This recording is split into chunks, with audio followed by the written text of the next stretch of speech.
Len and Duncan, why don't you guys introduce yourselves and talk about, what is it you guys do and what's your background?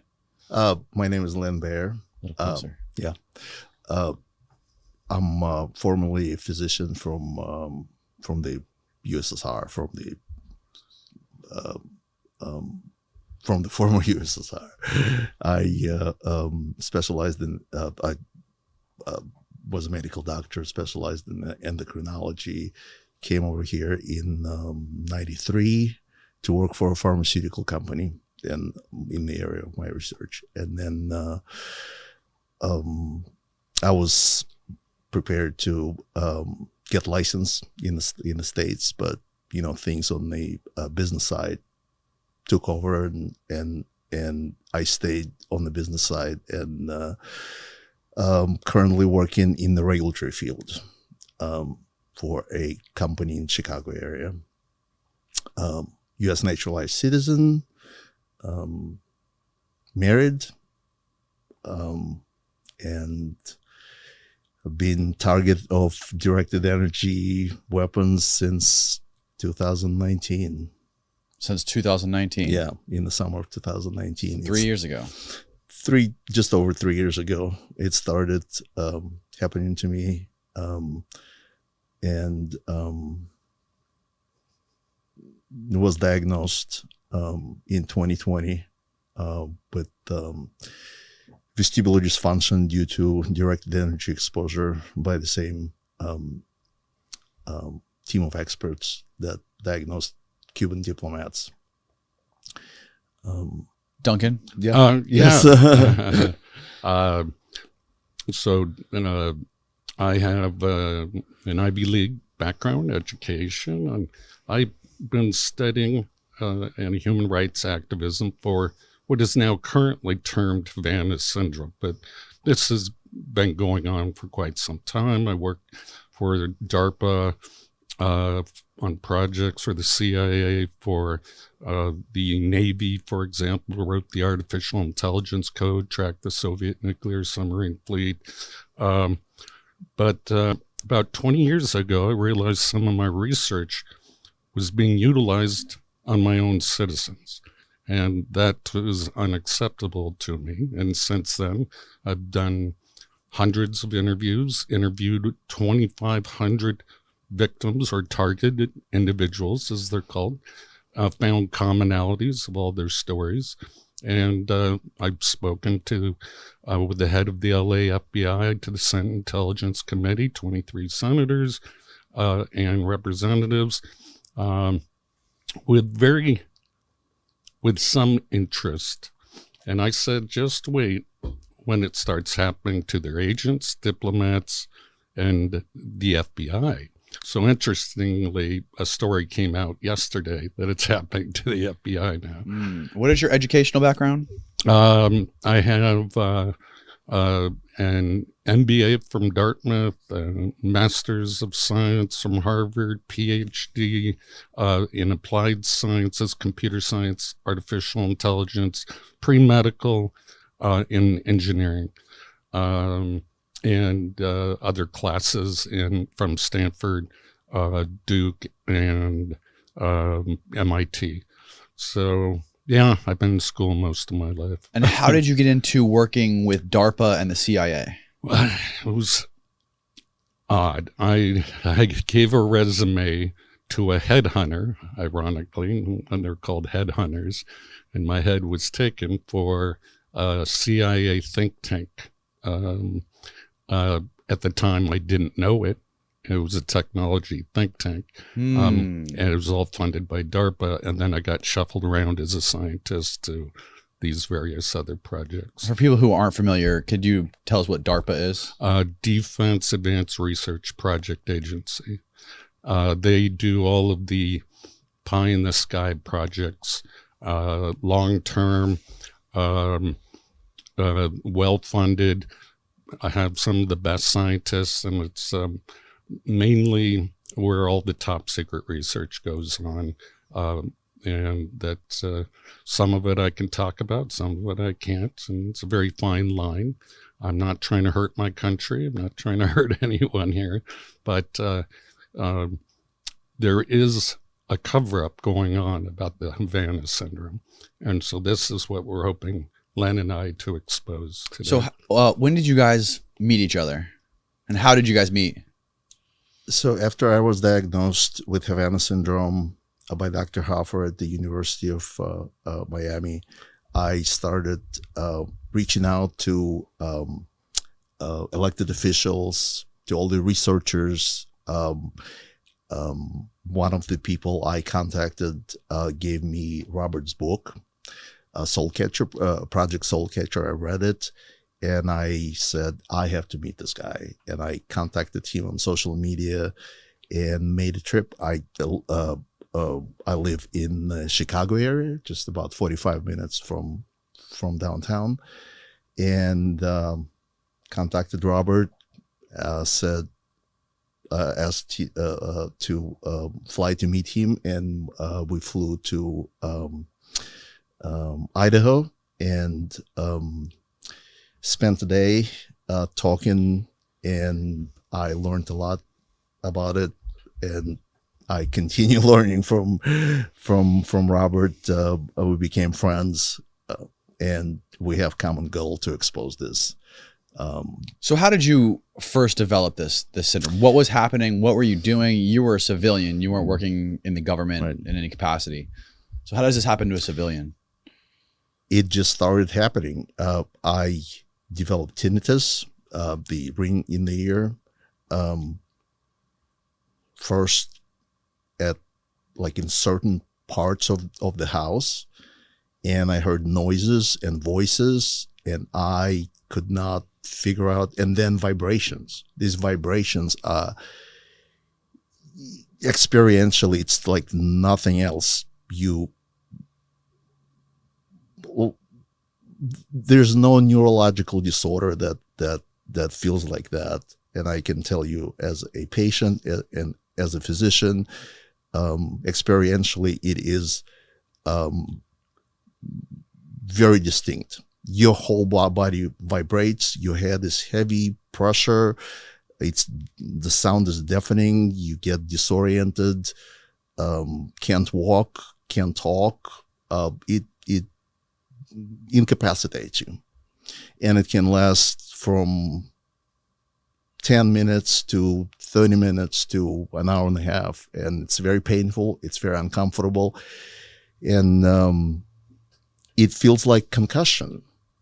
After that, and you actually have symptoms of concussion, the movement of the eyes, nystagmus, and this is why some people give it the name immaculate concussion. But it was escalating. I was searching for an answer. I had convulsions from it, which is one of the things that people experience.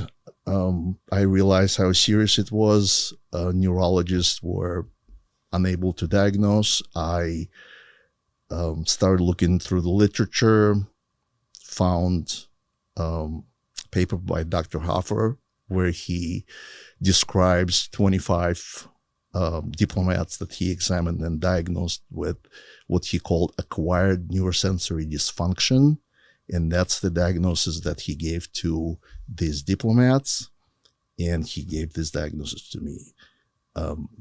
But my attacks did not happen overseas. They happened domestically in my house.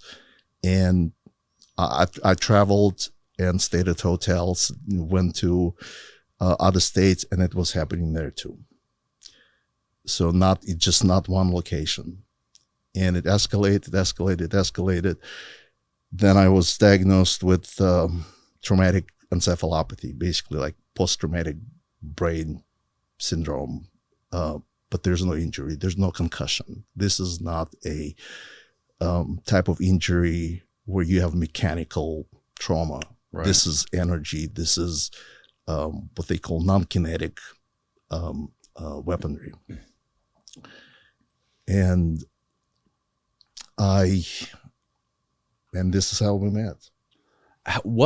why would somebody like you be targeted? What were you doing? Were you dealing with other people in government or diplomats, or do you have any reason to suspect that somebody would target you with something like this? None. I have no idea why I was chosen to be targeted, and I keep no government secrets.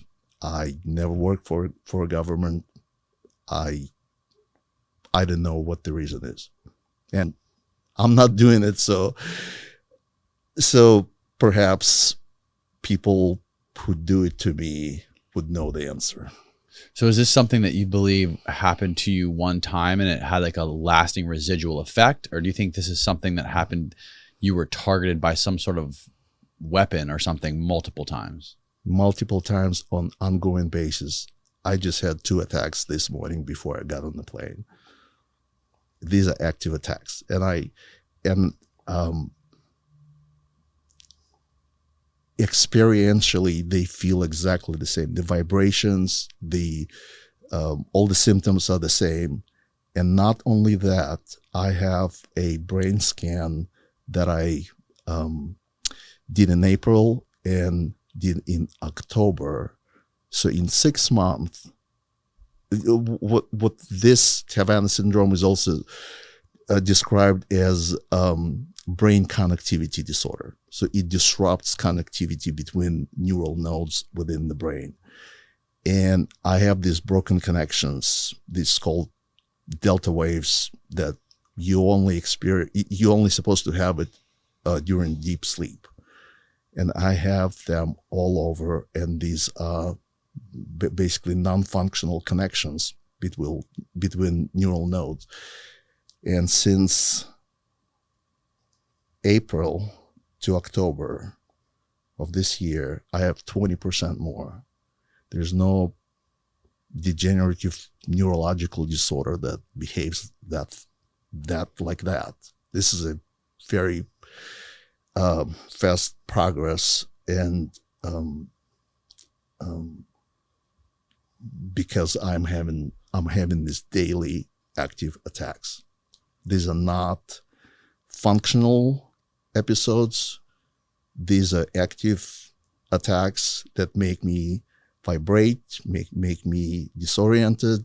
They're extremely painful. Sometimes I just have to go to the basement and scream in the pillow. It's extremely debilitating. I've been on medical leave for the last year, and it's hard for me to do any cognitive work. I work when I can. So when you say it's actively happening, you think that this is being something that's controlled, or do you think it is something that just has an effect that lasts over a long period of time and it happens sporadically at random times? I think that these are active attacks. These are not residual. These are not functional episodes. So their episodes are not random. No, I can't predict when they're gonna happen. They can happen. It can wake me up in the middle of the night. It can happen. There's no pattern. There's no pattern. When you listen to neuroweapon experts that warn us about these attacks, they call them intentional. So these are intentional attacks. These are not, the brain does not produce them. There's a school of thought that these are functional neurological disorder, but in fact, the brain injury from these energy attacks are classified as organic.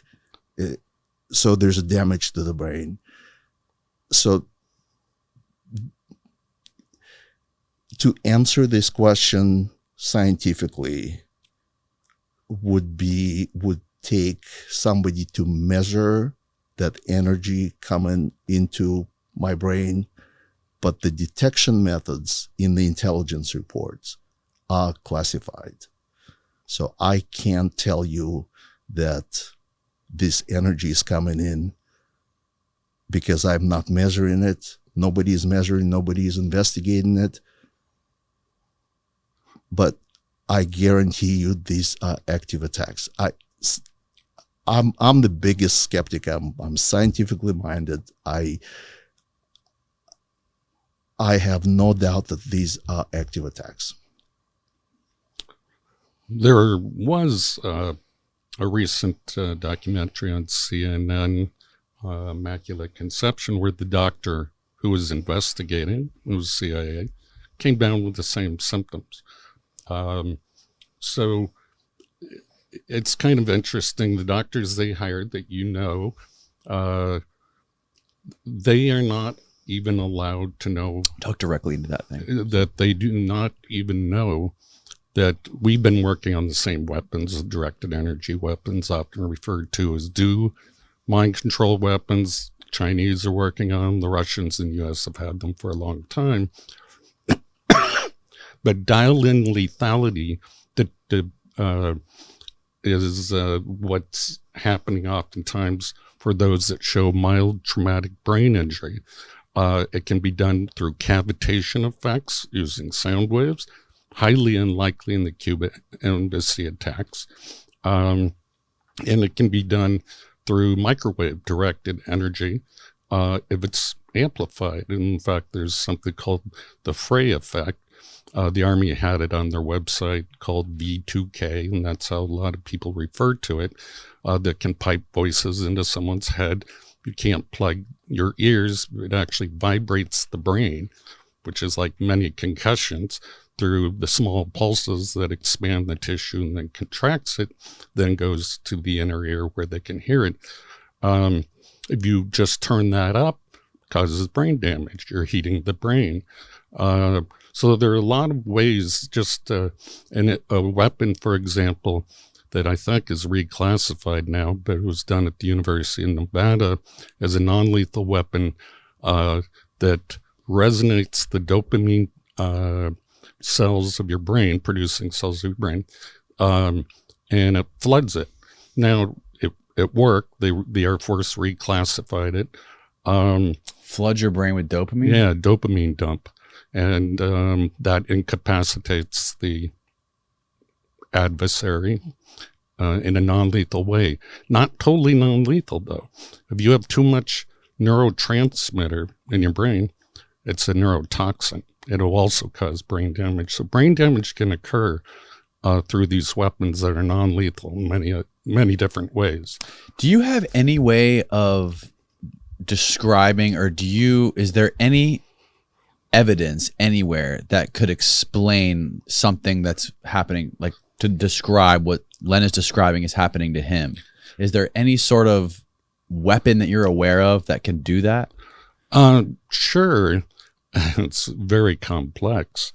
But if you cognitively model someone, you have a brain print, like a fingerprint. And if you use autocorrelation techniques, and there's a way, and we'll just kind of wave our hand, functional MRI that you can do at a distance over the earth, you have every human being's brain pattern. You can control 8 billion brains on the planet, potentially, read them. Pre-crime, I mean, you can imagine during warfare, it'd be useful for a number of objectives. So in that situation, you'd want it continuous, and you'd beam the entire earth over it. You're like a cell phone. Your brain is a circuit. So if you're dialed in, once you have a cognitive model, you would never be able to escape it under the magnetosphere or ionosphere. It's worldwide. And you can ask, a number of people in every country, is it happening in your country? And they're just like the exact same symptomology. Other than the symptomology and the vast amount of people in government and so forth that experience these same symptoms, what other evidence do we have of technology like this? Well, I sent you some articles and papers. There are just many books. You can go on Google. The difference between, I just don't believe these diplomats are being hit by a drive-by microwave weapon. I think the brain damage is being done because the brain rewires itself more rapidly. Let's say if you lose your eyesight, then your hearing and taste, smell, your taste and smell get better. Your brain adapts faster. During this adaptation process, you can insert an external signal, sort of like hiving brains together. Insert an external signal. Yes, an electromagnetic signal. And how would you do that, you might ask? And the details get very complex.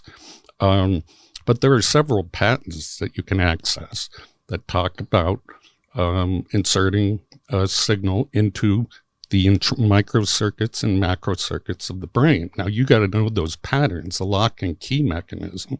Otherwise, it won't affect you. It will only affect the target brain if the brain print fits.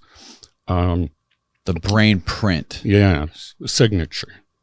Everyone has a unique one. And you ask, well, how do you broadcast this over the world? How do we talk to nuclear submarines underwater? How do you explain this is happening to Len? How do you rationalize it?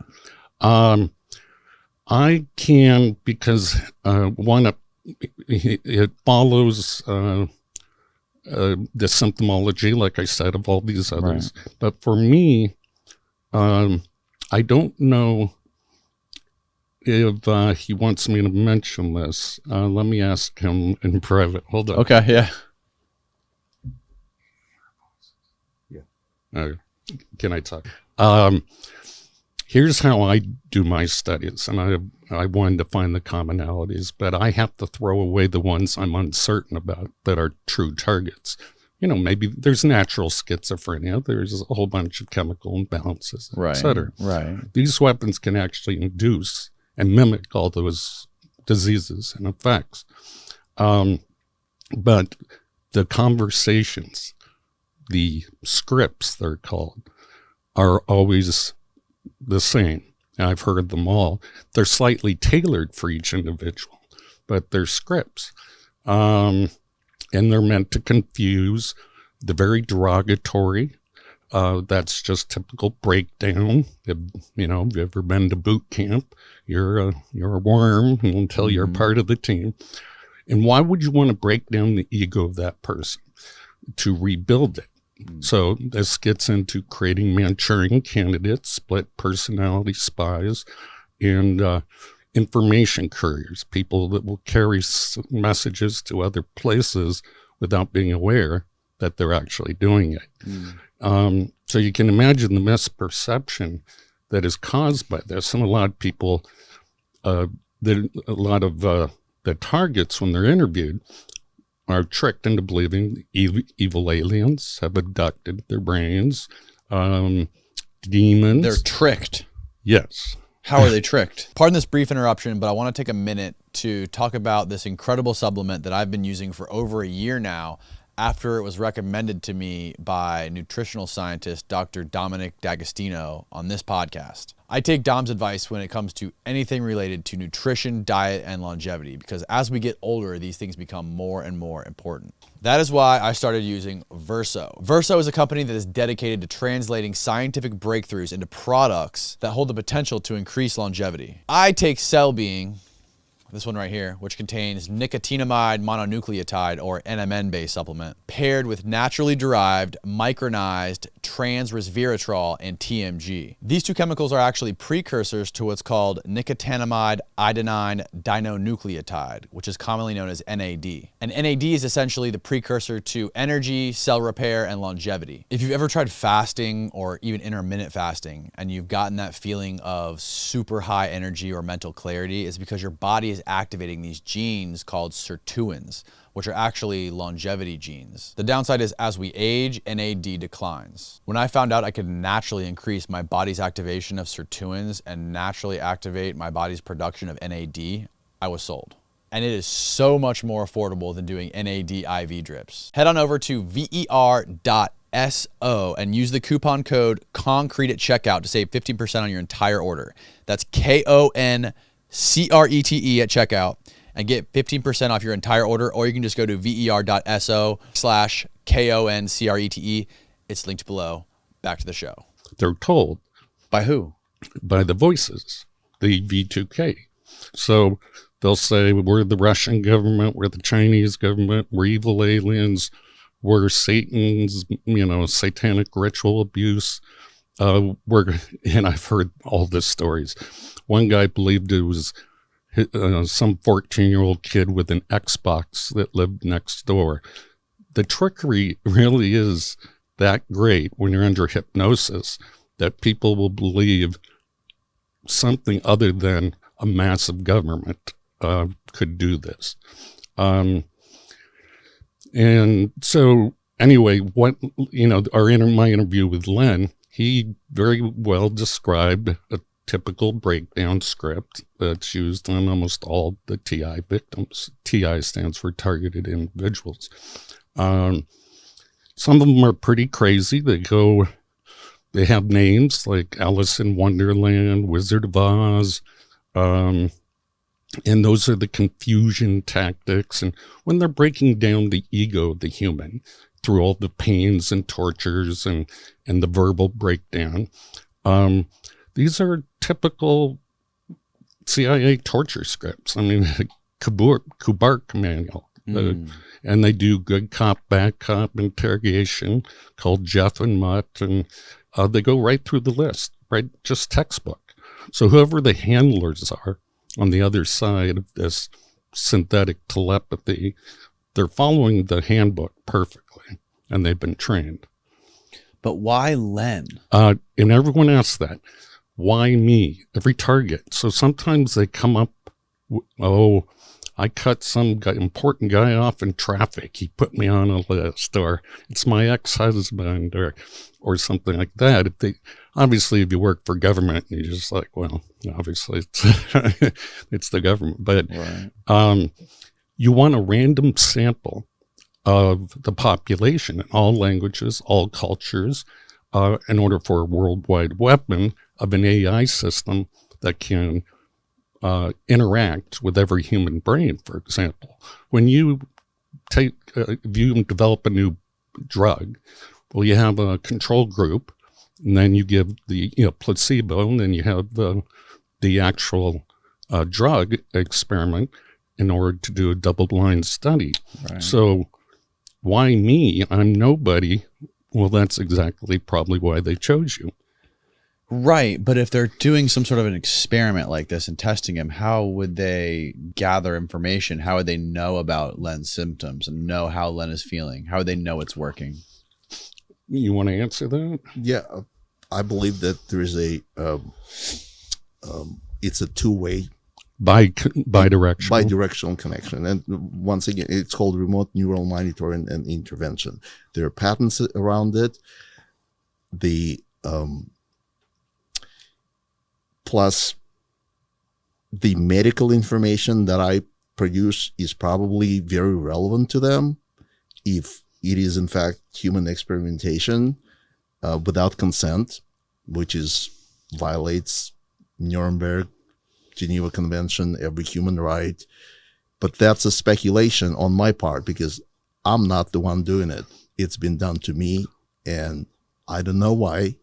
I don't know who is doing it, what the purpose is. I can only speculate. And let me interject here. So a lot of a few of the targets were true Manchurian candidates. I tried to speak with Senator Clinton at the time. She wouldn't talk to us. And one of the reasons I wanted to bring this up to her is because someone was hearing her voice, ventriloquism, and they believed she was the one torturing them. And that's how you program, they're called programmed assassins. And I thought she might be interested in that. And so if you're programming someone to go after, let's say, a political target, all you have to do is use voice morphing and pipe in the tortures, the pains, and 24 hours, make it a artificial intelligence chatterbot too, and you'll drive the person crazy, and they'll want to kill and stop the pain of the target, which they'll go after that person, be it their neighbor, be it a lot of these school shootings. I think that you hear about on the news. They hear voices, and the news, the mass news media will just write them out. Oh, they're crazy. There's a story apparently about people seeing a white van, or what? Let me just ask you this: what do the people who claim that Havana syndrome is like some fake thing that's like created by mass hysteria, schizophrenics or whatever, talking about crazy things? What sort of arguments are they making? They're using a pseudoscience that's kind of a tautology of psychiatry. If we find an abnormality in a person, we then classify it, and then it becomes a disease, a mental illness. Now, the problem with that is if we're trying to hide a very sophisticated weapon, one that actually targets the mind, there's no way to use that model of science to explain it. You immediately are discrediting it. You're being a skeptic. You're not finding the alternative hypotheses. So the people that say these things, one, it hasn't been done to them. They haven't worked on the weaponry. They haven't done their research.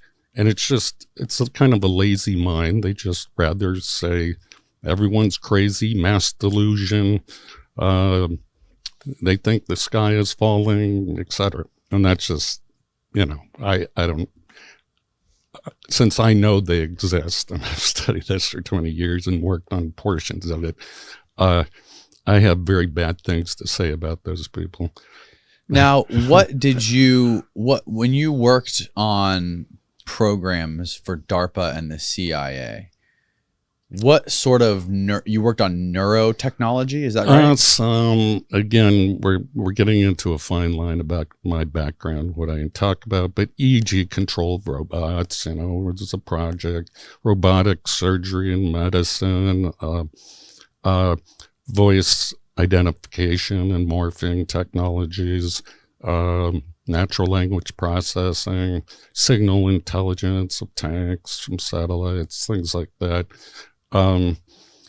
But I can't talk directly about too much about the very details of the advanced sensors and systems involved, if you can appreciate that.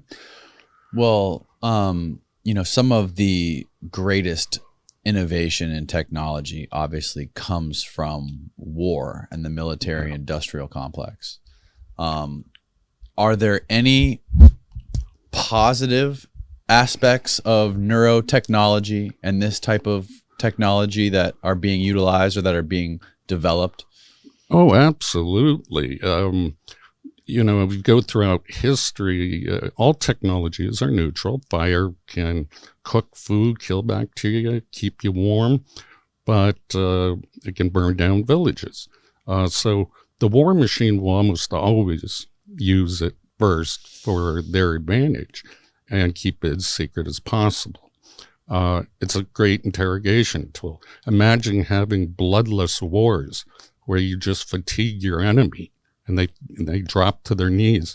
We use the voice-to-skull and LDAR long-range acoustic device in the Gulf War to say this is all lay down your arms, and they believed it. So what is that? Can you explain exactly what that is? The LRAD? LRAD is a sonic long-range acoustic weapon.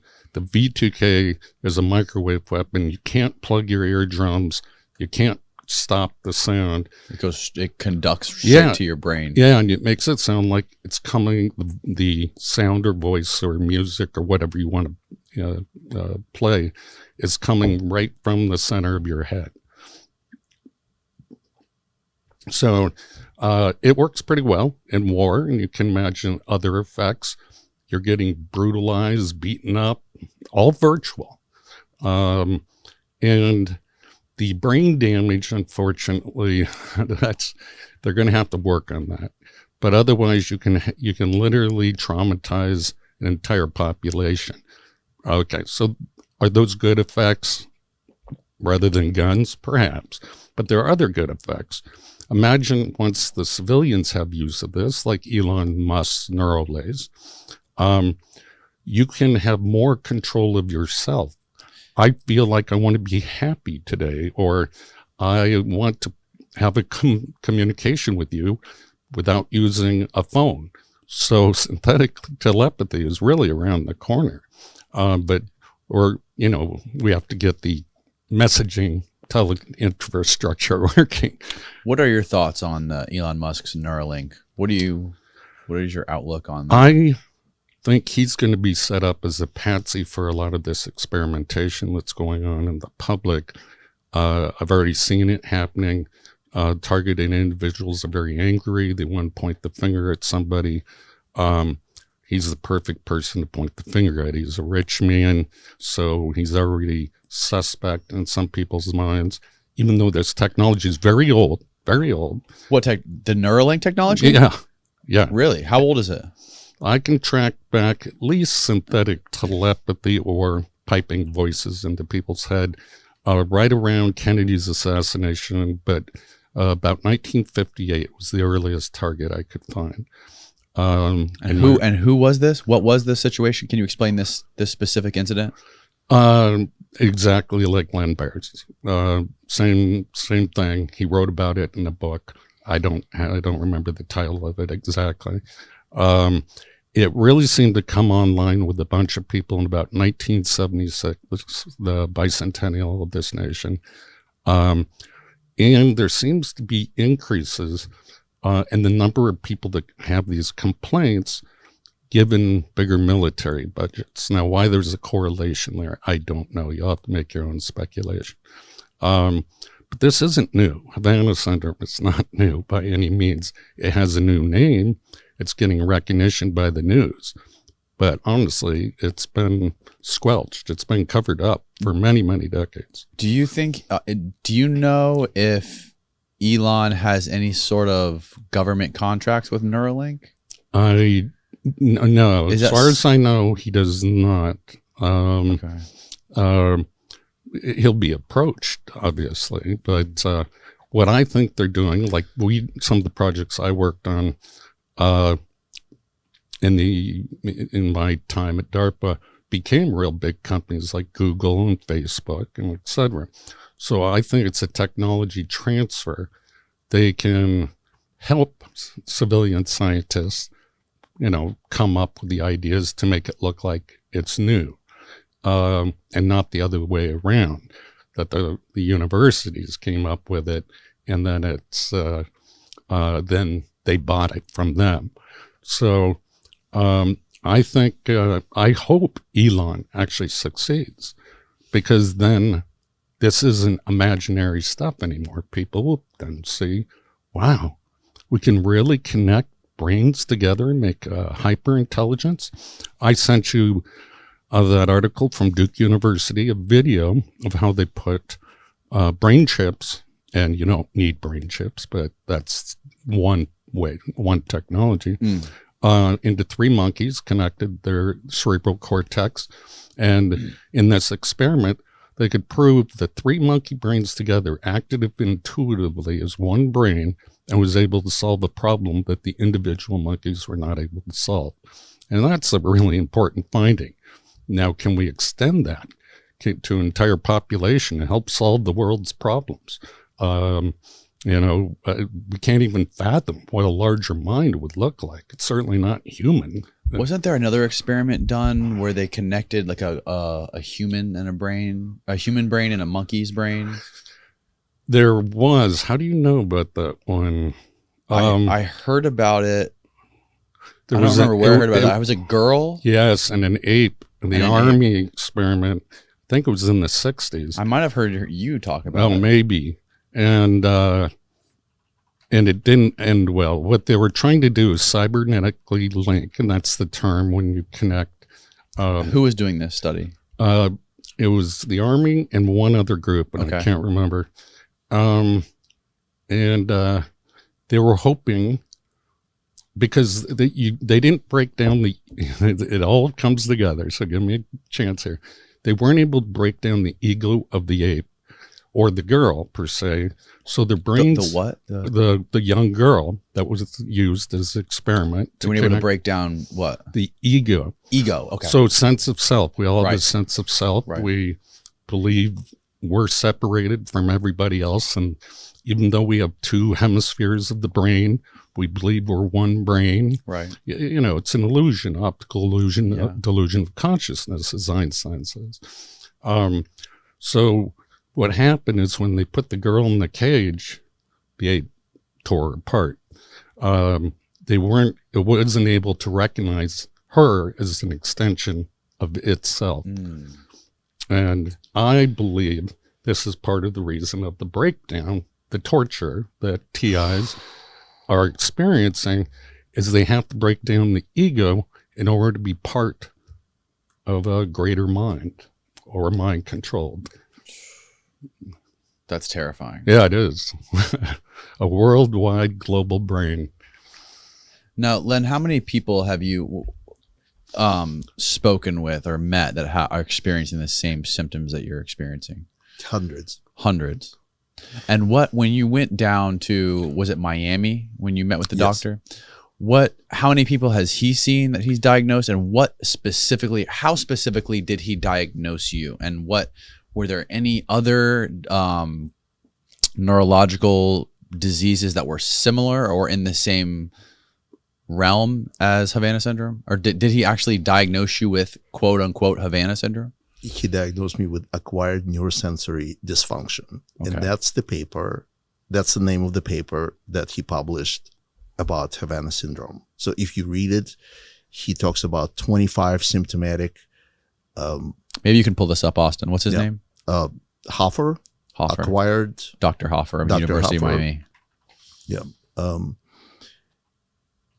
So he examined 25 symptomatic patients medevaced from Cuba and 10 of their roommates, because these attacks never happened at the embassy. It always happened at the hotel or living quarters, and they were in the same room. They never happened at the embassy. That's interesting. Never happened at the embassy. So people who experience symptoms, and there could be other people, their roommates, that never experienced it. And so all the people who experienced the symptoms were examined for signs of concussion, and they all had symptoms of concussion, even though they never had any physical trauma to their head. And they all had severe vestibular abnormalities. And the abnormalities were at the level of brain injury, not just variation within the population. Because the criticism was, well, vestibular tests are not really that precise, and some people with anxiety could have vestibular abnormalities, but not to this extent. And Dr. Hoffer really explains it in his lecture, in his paper. Dr. Giordano, who was part of the team, confirms it. Dr. Balaban, who did a test of eye movement by applying this computerized method. And this is how they can tell the Havana syndrome type of damage to the brain from a mechanical concussion. So they're both damage to the brain, but they're different because the mechanism is different. So there's an eye test where they can tell. Yeah, correct. The eye movement test. But the effect of the damage is the same, but there's no physical, like, abrupt, like There's no trauma. There's no physical trauma. There's no mechanical trauma. Did you mention the quantitative EEG? Yeah. So the same patients were sent to the University of Pennsylvania and to the trauma center, and they were all done. They performed various tests on them, including fMRI, functional magnetic resonance imaging. There's specific type of MRI that shows connectivity in the brain called DTI, diffusion tensor imaging, and they found abnormalities that, once again, these specialists see in traumatic brain injury. So the doctors who examined these patients, they all in one voice tell us something happened to these patients, and these are the findings. And the findings are they constitute brain injury. The critics of that say this is psychogenic illness, and it's spread like mass hysteria. People under stress develop these sensations, and they all kind of repeat after each other, and their brain kind of develops these patterns. But none of these specialists, and I spoke to Dr. Bartholomew, who co-wrote a book about Havana syndrome being mass hysteria, and he admitted himself in my conversation. He said, if there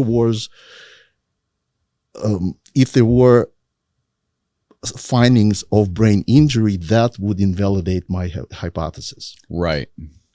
And so the doctor, but he has never seen a patient with Havana syndrome.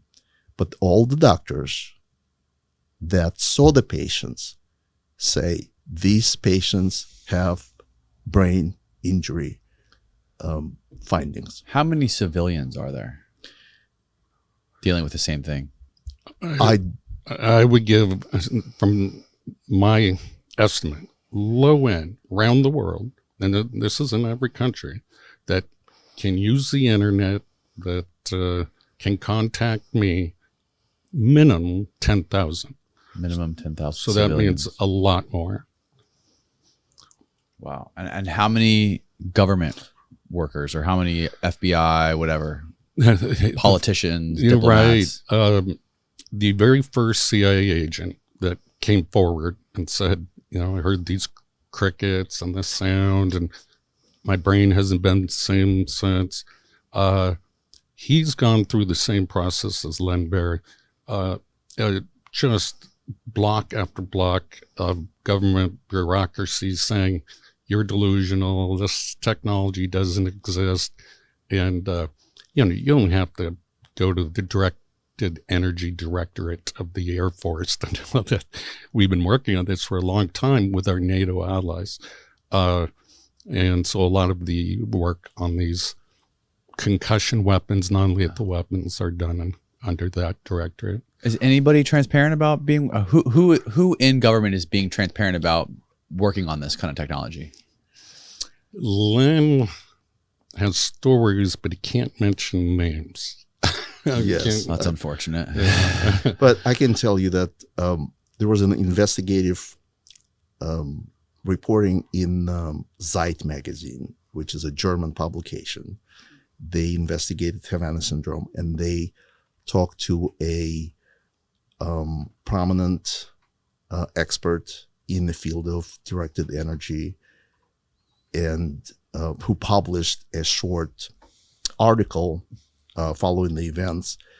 And then he was contacted by the DoD and by the Air Forces that that he is not to speak publicly about it. Otherwise, they will pull his funding. And yeah, that's part of the way that you prevent leaks. Is it's a form of financial blackmail that will pull your funding if you talk about any of this openly.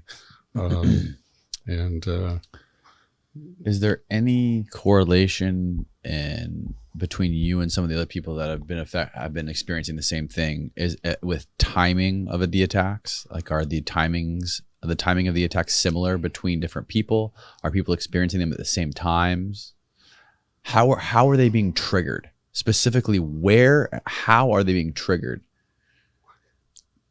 Yeah, it seems the ones that are severe, I call them, targets. Some of it's stress related. You can tell. There was a paper in the late 1970s by the DIA, the Department Intelligence Agency, that said the Russians were trying to create a panic weapon that could kill a person, literally spook them to death by creating a runaway process with the adrenal gland and increasing it till blood pressure, any sort of weakness in their circulatory system, their heart would give out. And anytime we blame the Russians for something like that, we're working on it too. So it seems like oftentimes stress brings it on. And I've read that in some other papers, but otherwise it's constant for these people. 24 hours, constant. And they can't sleep, which even makes it worse. It weakens the brain. Sleep deprivation is a common torture tactic, interrogation tactic, and it breaks down the will. You're more easily suggestible. He said he has major delta brain waves, which that's a hypnotic state, which makes you more susceptible. And one of the CIA's old weapons was called REHIC, remote hypnotic intracerebral control. A lot of people don't believe they can be hypnotized through, when people think of hypnotism, they think of a watch going back and forth. And no, that's not the actual definition of hypnotism. It's in training the brain.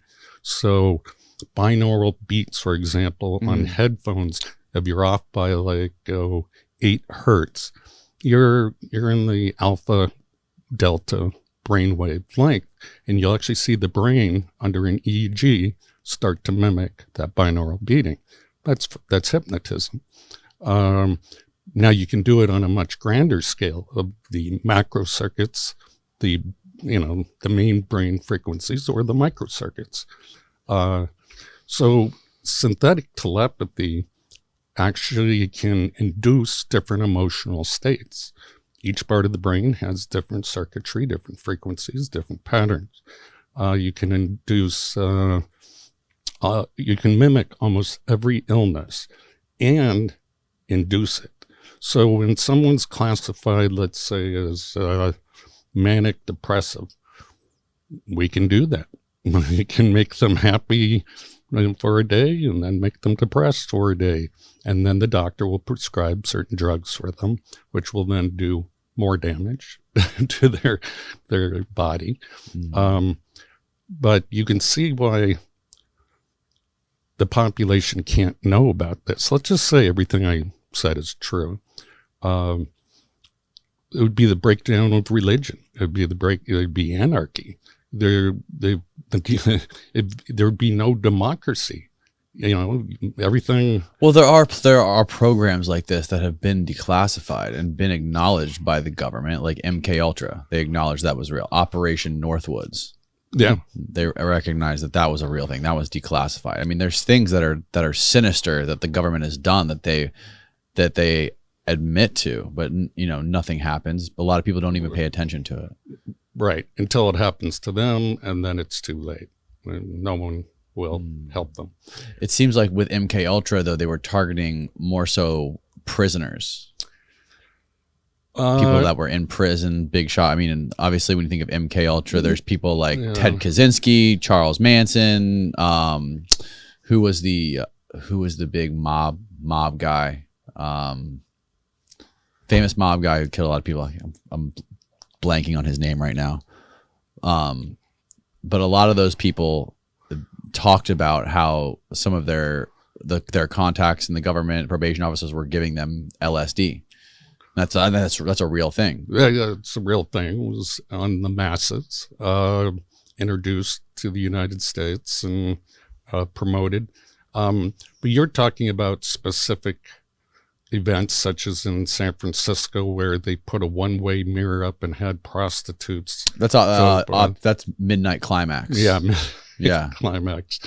That's another one. Yeah. And then Ted Kaczynski, he lived in my dorm at Harvard, not at the same time. He was being experimented on in Harvard. Yeah. And that was Project Moonstruck, I believe. Project what? Moonstruck. Moonstruck. Okay. Stress program. That's a terrifying story. Yeah, isn't it?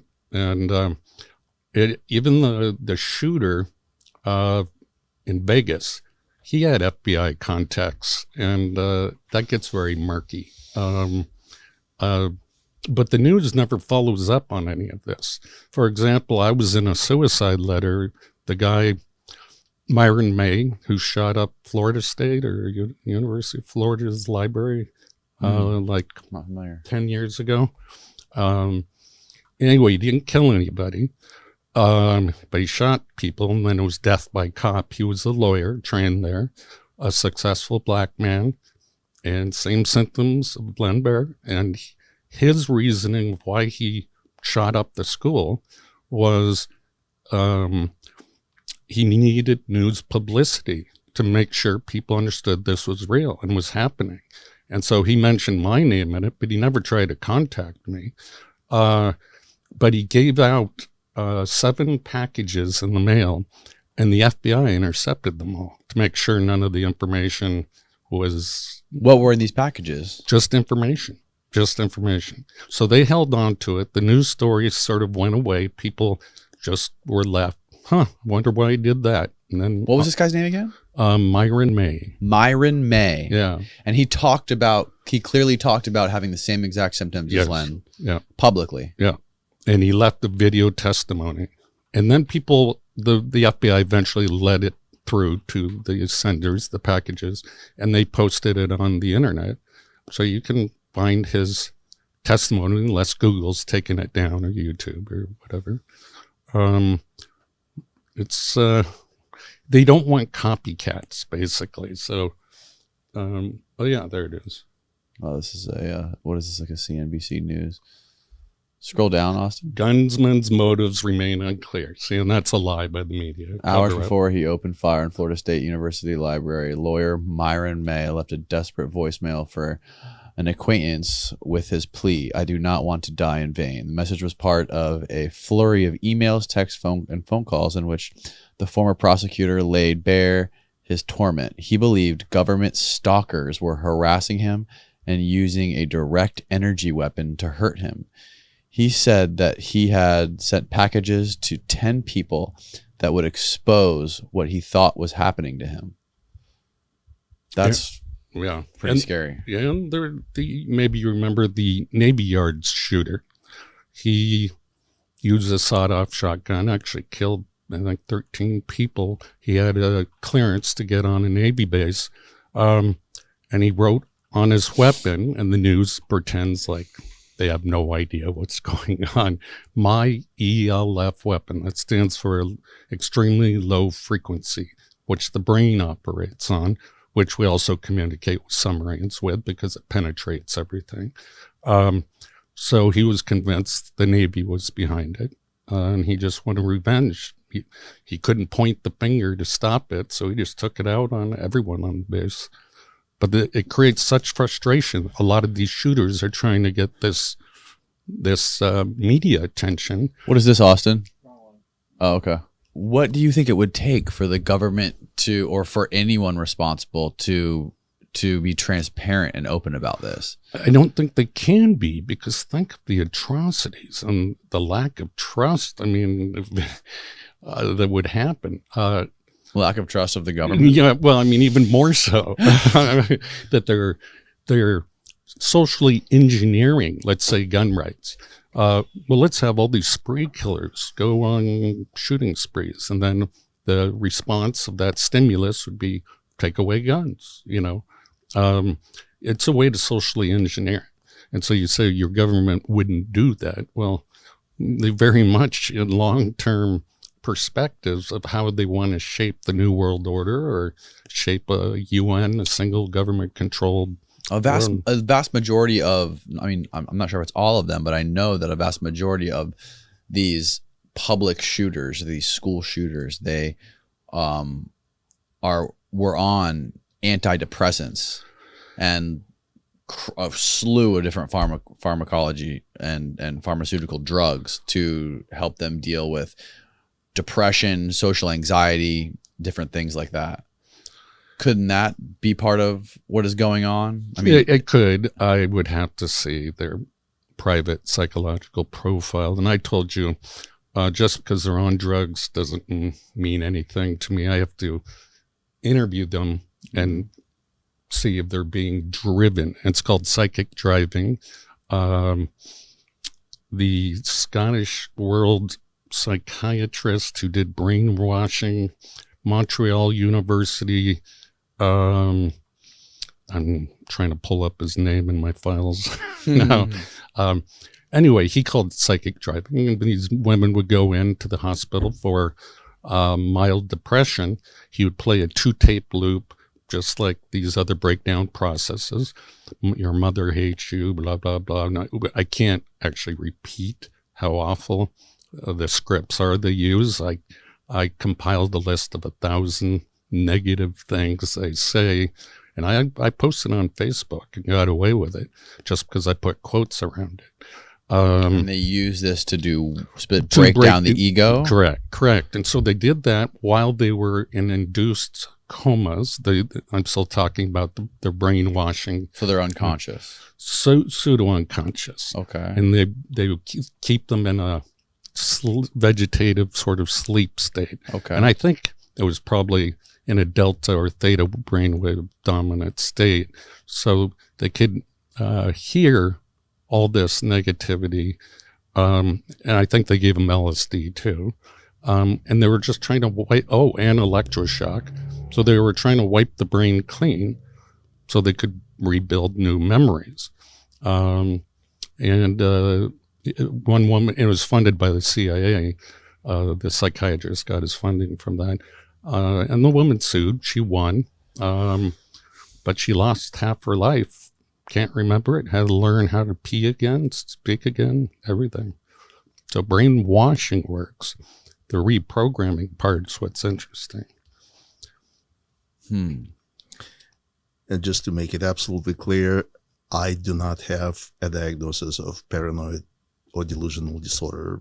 I have a clean bill from my psychiatrist. The only thing that he suggested as a diagnosis is adjustment disorder, which means that I'm adjusting to this torture. Well, at what point did you decide to see a psychiatrist? Oh, at the very beginning, because I was actually hoping that it was a psychiatric disorder, because that way it can be treated, but it's not. This is, I had to educate my psychiatrist, but he's a very smart. Actually, every single one of my physicians that take care of me, neurologist, psychiatrist, primary care physician, and now Dr. Giordano in DC, who also confirmed, they're all on the same page. This is my diagnosis. I just remembered the brainwashing doctor's name is Dr. Ewan Cameron. Dr. Ewan Cameron, yeah. And he's Russian? No, he was American Scottish. American. Yeah. Oh, okay. This kind of funding goes on all the time, and we often do it in other countries. Long list of human experimentation by the National Institute of Health. And I saw my neighbor this morning. My neighbor worked for Honeywell for over 35 years. He worked for Honeywell. Mm-hmm. And I sort of briefly ran told him who I was talking to today on the podcast, and I talked about Havana syndrome, and he said, "Oh yeah," he goes, "That's 100% real." He's like, "I know we've worked on weapons like that, and so I know they work on those weapons at Raytheon." He said, "Yeah, I can't talk about that, but yeah, he's right." You can't talk about it. Yeah. But you can confirm that I he's can very... confirm. I can confirm. That's all. How, for people like you and your colleagues going to school, studying artificial intelligence, what percentage of you guys, are you guys, when you guys are doing that, or do you guys have aspirations to work for the military, work for the CIA, to be spies? Like what? No, I was a scientist. Worked on advanced surveillance equipment and other things. As a scientist, you just want to be working on cutting edge science. You don't, and you believe you're doing your country a favor and eventually be used for good. And that's part of how you get funding from the Senate for billion-dollar projects, is you have to have dual purpose, one for civilian uses and one for military.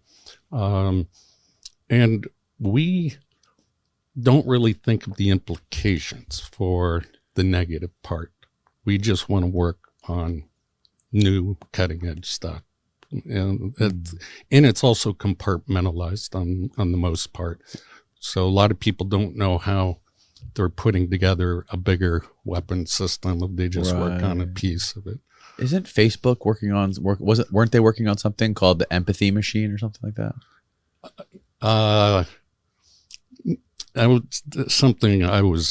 think I talked about. Yeah. But yeah. What is that? That is, if you can induce these emotions, touch, torture, whatever, in a way, it's kind of a beautiful thing. If you have a partner and they say something that hurts their feelings, you say something that hurts their feelings, you get to feel how they're feeling, and vice versa. So if you punch someone, you're going to feel the same pain that they do. That's called the empathy machine. But now imagine if you go beyond 2 people. Let's go to 100 people. Every time someone stubs their toe, they all feel the same pain. It would feel like random torture to everybody. Well, who stubbed their toe? I can see the first application, the most obvious thing I could see this thing going to is pornography. Yes. They already have, sort of virtual machines for Right. If they could somehow if you could buy a subscription to some sort of pornography and make every single guy watching this thing happen, Okay, now I don't know what I'm allowed this to say. This is already being used. If you talk to the victims, the TIs, one of the worst breakdowns, and it's pretty common. I think I can say the word simulated rape. And forced orgasm. You can say anything you want. This is the internet. Okay. And so simulated orgasms and rape is extremely common, and especially violating for women. They complain about that torture breakdown the most. But you're right. What's the positive use? Where is it the most lucrative? Where is it the most financially beneficial? Like, where can you make the most money in this thing? You think that would be the most obvious first? That would be the first. Yeah. But think of the problem. It would have to be regulated, because we know the 7 pleasure centers of the brain. And let's just say we don't have to stick in electrodes. We use ultrasonic helmet like the University of Arizona is doing to target certain parts of the brain. You just sit there and press the button all day, over and over. There's a story of a woman that what's the story? There was a story of a woman who was in the hospital. Something was wrong with her. You may know, but she had a button. And every time she pressed it, it made her orgasm. And she was just doing it and doing it and doing it until she was basically a vegetable. Yeah. You eventually quit eating. You die. So the government would have to step in to regulate this somehow. I don't think a lot of my research just focuses on the negative. The tortured people, the targeted, the breakdown. They're the most vocal. They're the loudest. But there is a classification of weapon system called the voice of God, and I've met some of these people.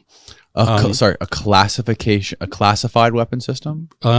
It's just the categorization called voice of God weapons. Anything you can make someone hear, believe it's God. And these are real?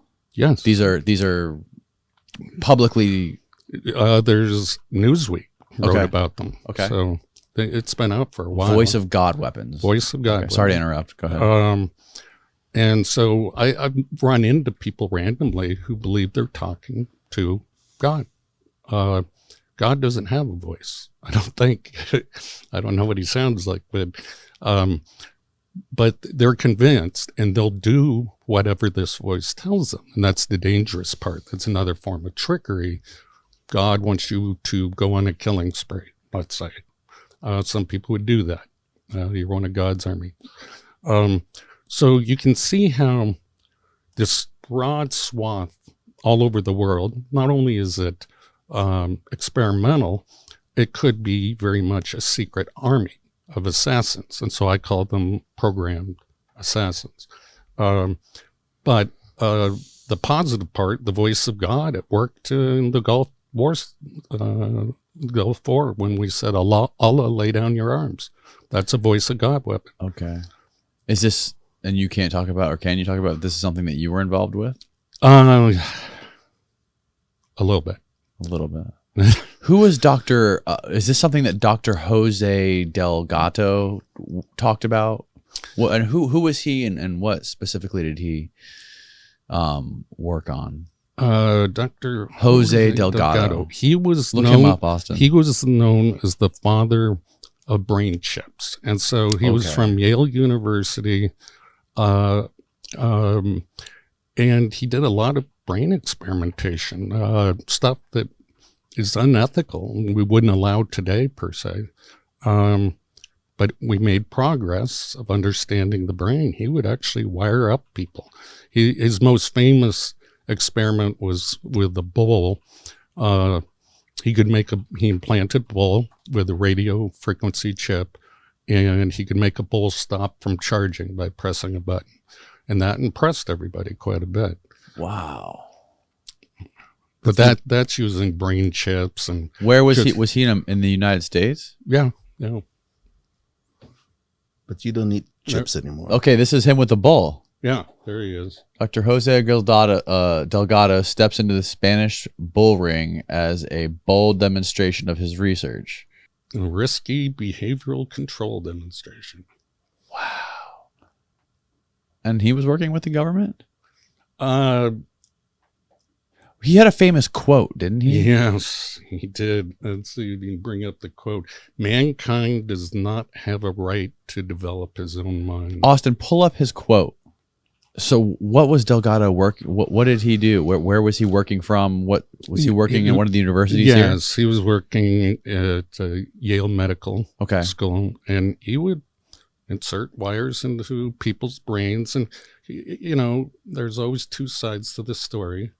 Okay, here it is. Man does not have the right to develop his own mind. This kind of liberal orientation has great appeal. We must electrically control the brain. Someday, armies and generals will be in control by electrical stimulation of the brain. And that was in the 60s, I believe. Whoa. So that's heavy. We've come a long way since. Yeah, I mean, if people were openly talking about that in the 60s, where are we now? And where are other nations like China and Russia and Iran? We boycotted recently like over 100 countries from doing companies in China because they were working on mind control technologies. So, it's very much out in the open. But it's just people don't want to recognize their soul, so to speak, can be touched. Their very ego, their sense of self can be altered. They're not in control of their own emotions. That means if you don't have free will or autonomy or choice, democracies don't exist. That means religions don't exist. That means a whole bunch of things. Markets can be shaped, moved up or down at will based on people's preferences. It's total domination of the world. That's how important and why it's kept so secret. I think it's the ultimate weapon, because if you can control the people with their fingers on nuclear weapons, you're one step ahead. So this is kind of the end game, is full control of the human mind. And at scale. at scale, that's right, of the world. It's kind of hard to even wrap my mind around. It is. Something bigger than yourself is always hard to imagine.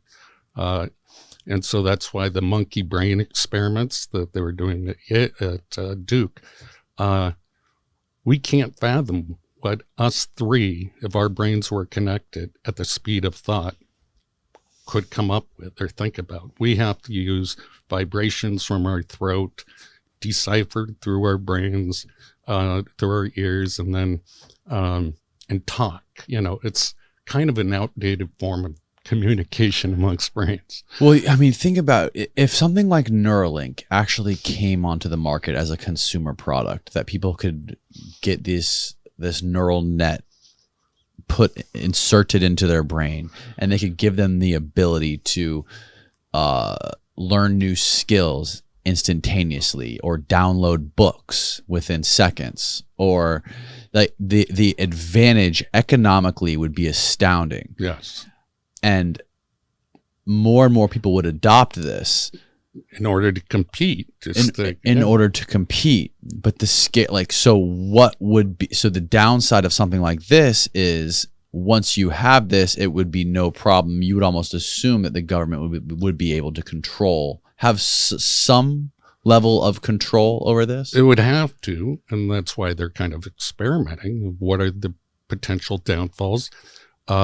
We have a term of mind viruses. How do memes pass? Mind viruses. Could you hack, if all the minds were connected, could you insert a virus that might shut down the human race? That's fascinating. The term mind virus, I've used that, and I've heard it used a lot when it comes to things like QAnon. Are you familiar with QAnon? I heard of them, yes. So there's it's a group of people online who follow this anonymous poster on these threads, these forums, and this guy pretends to be he pretended to be one of Trump's right-hand guys, and he would make these anonymous posts talking to all these people, and all these people called him Q. And they thought that this guy was real. This guy was one of the people right next to him. And he'd make these cryptic anonymous quotes. And there was this super hyper, just hyper passionate political group of people who were Trump supporters. And they believed that this Q person was going to save them, and giving them these directives of what was going to happen next, and to be prepared for the storm that's coming. And that led to the Capitol being raided. And they find all these little things. They find something Trump said during one of his speeches, and okay, that sentence means this. That means we have to storm the Capitol. And they keep finding all these synchronicities online, and they think they mean something more. Humans look for meaning and purpose, and we find it in the strangest places. It's like looking at clouds. We'll see shapes. Is it chaos or is it order? It almost if anything seems like a mind virus, something like that seems like it's a mind virus. But it really affected, if you look at the people it affected a certain type of people. It affected certain people that were lonely, didn't have a lot going on, didn't have some sort of larger sense of a community. They didn't have big families. Sometimes it was like a woman living alone in an apartment, and her kids weren't even living with her anymore. People that just sort of like misfits. They all had a very similar social life and social intelligence. So how would you build, if you look at us community, the whole human race, maybe the planet as a whole organism, how would you build an immune system to fight against something like that? Now, I do not believe in censorship myself, but how would you stop the flow of a mind virus? And so they're experimenting with things like interaction with other human beings. Yeah. Not through screens, not through social media. Yeah. Yeah. I feel like the more people are just accustomed to, again, this is another one of the commonalities between these people, is all their communication with other humans was through a phone or through a computer. They didn't spend time like this having conversations with people. And what the fuck are you talking about? You're full of shit. Are you serious? But like having somebody actually poke holes in what they're saying and question what they're talking about, instead of it's just this echo chamber of the same ideas bouncing back and forth. Yeah. I fully agree. It's an echo chamber. There are other terms like mimetic viruses, memes that turn into viruses. You're familiar with those that get posted around. But you know, the utopia, the kind of end goal that people, the visionaries, see with this technology, they know that transhumanism can't be stopped at this point, but they want to take the safest route. So a lot of these experiments are unfortunately sacrifices that will help the future generations. And that's kind of their internal marketing ploy of why they must do it. And there's a race between, you know, the three major countries, who's going to have the best AI, whose culture is going to survive, whose money is going to dominate, whose, you know, language is going to dominate. And so this is very competitive field in the military right now. Who can collect the most minds the fastest, build the the biggest hive mind network. And so my next book is called, it's not published yet, it's called Emergent Minds, The Birth of a New Species. And that's under the three books that I've written of cyber and cybernetic warfare revealed. And it's going to be about kind of these architectures, topologies of humans, nodes, computing units. Very cold, the way it's described. But I'm trying to bring out the ethics of all this. The human race has to have a discussion. And this has to be on the mainstream media. Havana syndrome. Well, what is it? They don't seem to care. They're hushing it. They don't. We know what it is because it's been around so long. We know the type of weapons used. Well, there's no financial incentive for them to talk about it either. True, other than being good reporters. Right. But that's not an incentive anymore. No, it's not an incentive anymore. So the big question is how this energy is delivered. So National Academy of Sciences in 2020 issued a report about this Havana syndrome incidents, or anomalous health incidents, as the government wants us to call it. And the most plausible hypothesis is directed pulse microwave energy. So that's the causative agent. That's what causes the brain damage. Directed pulse microwave energy. Yeah, pulse is very, very important, because if you just microwave, it just heats up. But short pulses produce that thermoelastic effect. So the tissue is just expanding and collapsing, and that way it heats up just enough to induce damage or produce that audio, that fray effect, to hear sound or modulated voices, things like that. So pulse is very important in this scenario. But that report did not say how it can be delivered. And when you look at the 60 Minutes report, they show these devices that can fit into a small car, or maybe backpack, or a truck, or a van, but that's an outdated technology. I question, and Robert made me question, whether it is a local source. You know, somebody sits in the van and shoots a microwave at you. So we took a trip to West Virginia, where there's a radio national quiet zone.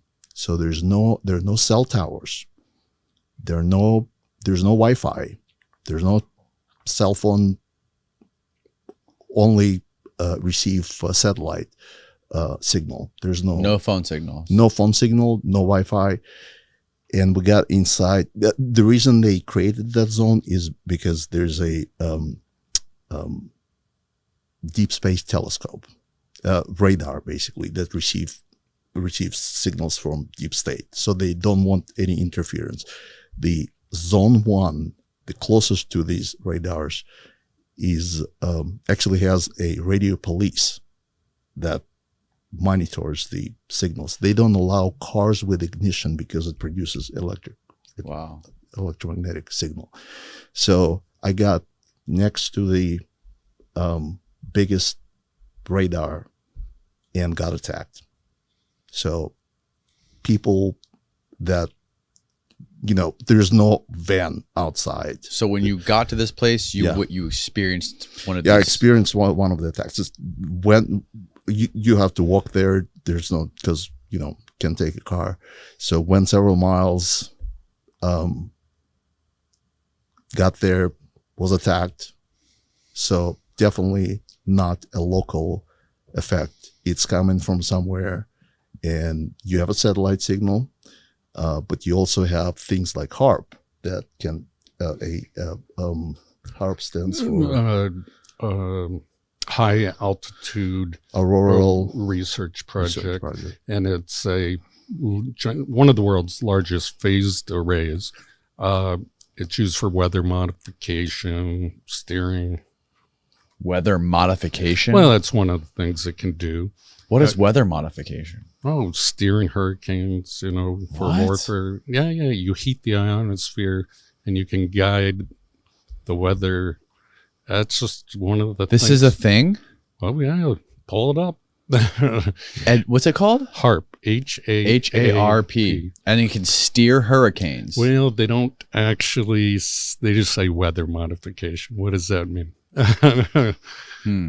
Yeah. I guess the mind can get creative. But it operates also as an over-horizon radar system to detect missile launches in Russia, for example. And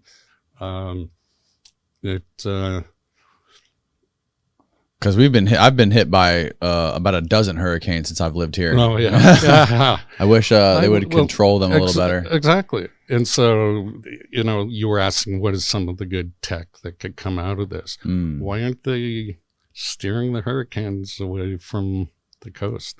Maybe the Russians are doing it. We always blame everything on the Russians. But it has a lot. It's also often by Dr. Nick Baggage, focused on mind control over populations. What it really does, a lot of, at least the air, and it's run by the Air Force, Army, and Navy. It heats the ionosphere, which causes the current radar signals, ultra high frequency waves, to be able to cover the Earth. Now there's a electric gradient between ground, the Earth, and the ionosphere, ions. And then we are bathed in a magnetic field. Those two perpendicular fields, a lot of high energy physics, such as nuclear magnetic resonance imaging, occurs. We have turned the Earth into one giant MRI machine. So we can image underground bases. We can do a lot of things that people don't believe. They'll say the Boltzmann, I won't use scientific terms, they'll just say the thermal effect. You can't do MRIs under Earth's natural magnetic field. We've been doing it easily since the 60s in universities. So a recent article came out, wow, we can recover dreams and play them back, and we can read the inner vocabulary of somebody, what they're thinking, talking to themselves with their inner voice, using a functional nuclear magnetic resonance imaging machine, like in a hospital. But that's a higher resolution, but they just use new algorithms to do it. And it was very accurate for a bunch of people, which is interesting. They say it's new. Well, I mean, it's obviously not new, but... Or they can read people's inner thoughts. Yeah. So you have you think I don't know how you read. Some people read or think in images. We can read the images. Some people think in words.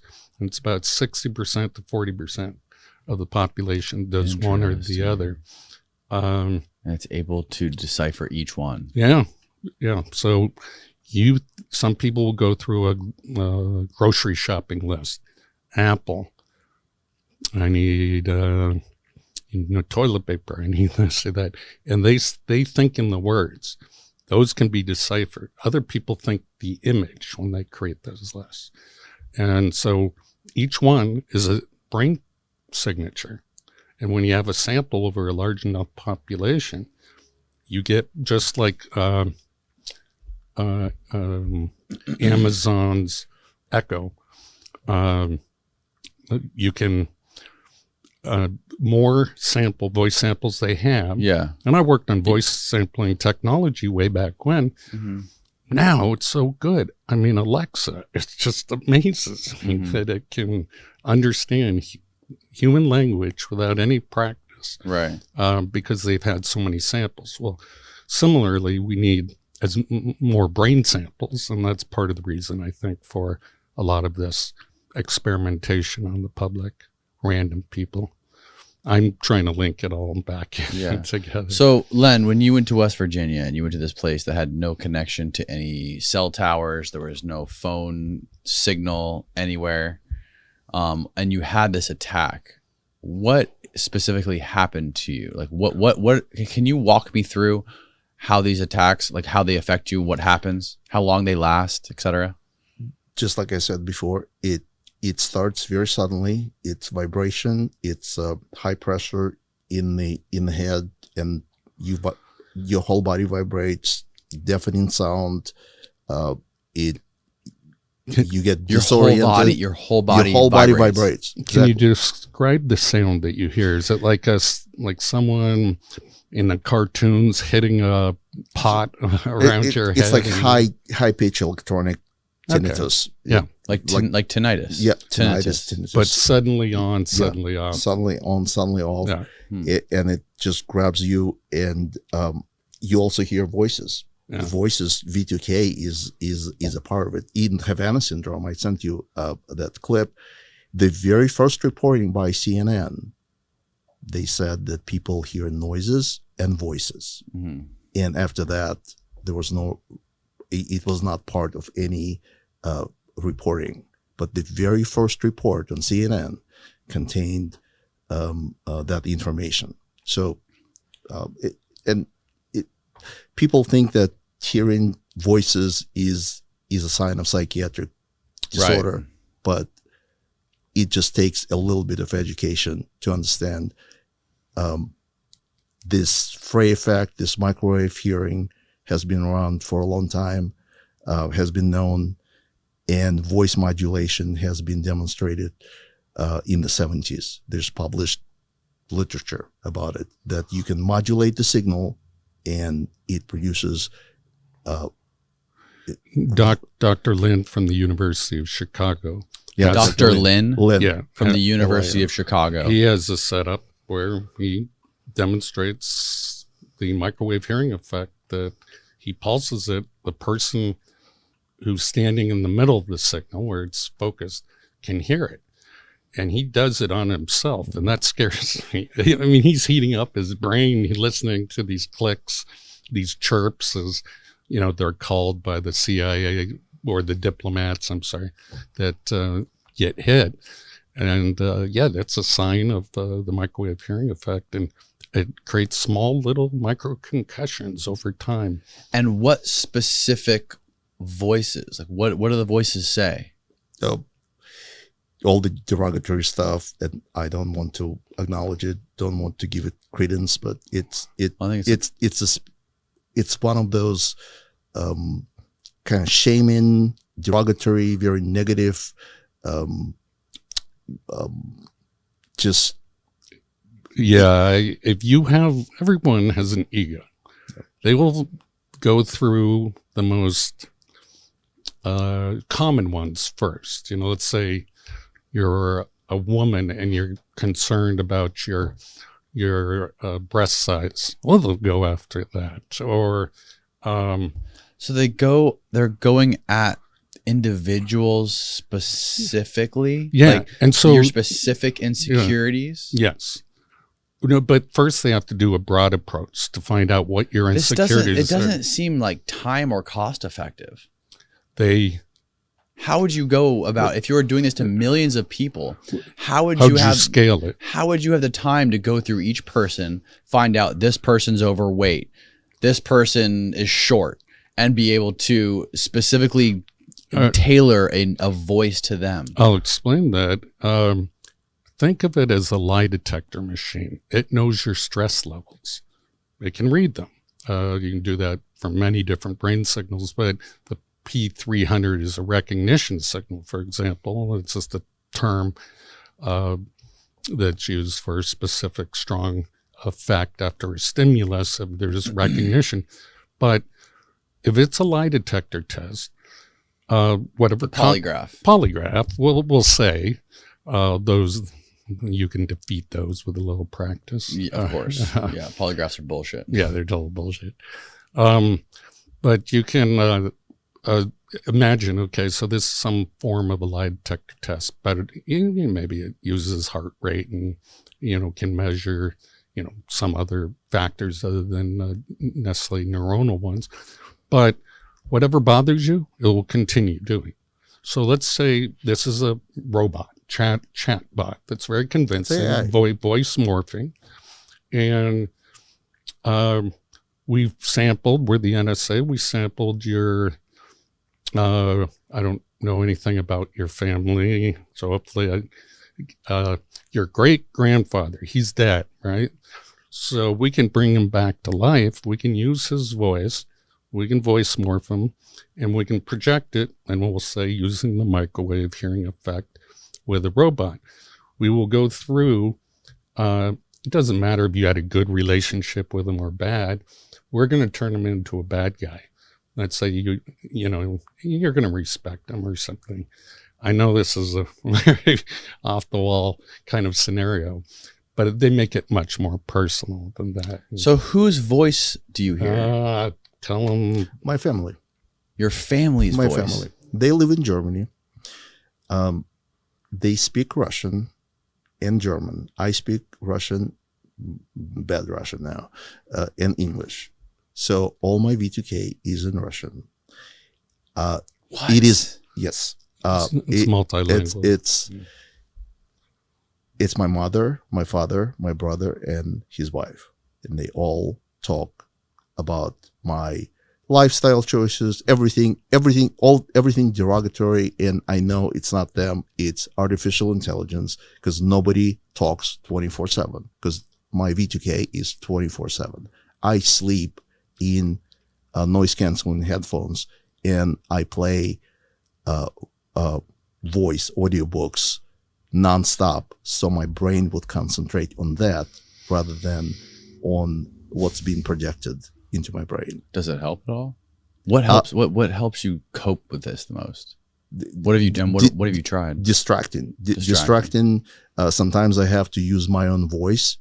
I have to talk to somebody.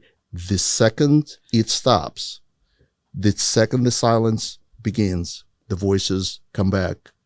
And they also use something like, if you have some kind of white noise, like a fan or a AC, yeah, it rides on it. It's piggybacks on those frequencies. It's called EEG heterodyning. So the nerve cells from your ears to your brain can also be stimulated. So if there's a nice background noise, broad spectrum, it can even be pink noise, which means lower noise spectrum. It can amplify a recognition signal, like a voice. I always like using the talking guitar. Remember that song? Who does that? And it's a guitar that sounds like it talks to the audience. Mm-hmm. I'm spacing who does that, but it was very unique at the time. What it's doing is it's heterodyning a voice signal onto the guitar. Well, now imagine heterodyning someone's voice onto nerve signals of a background noise. And that's what's going on with projecting voices into, let's say, fans, refrigerator noises, street noises. But my favorite one was that I heard about was a woman who could hear voices, and this was on television, and she ended up doing some bad things, but she could hear Rice Krispies talk to her. I was like, oh yeah, that's background noise. Yeah. That would make sense.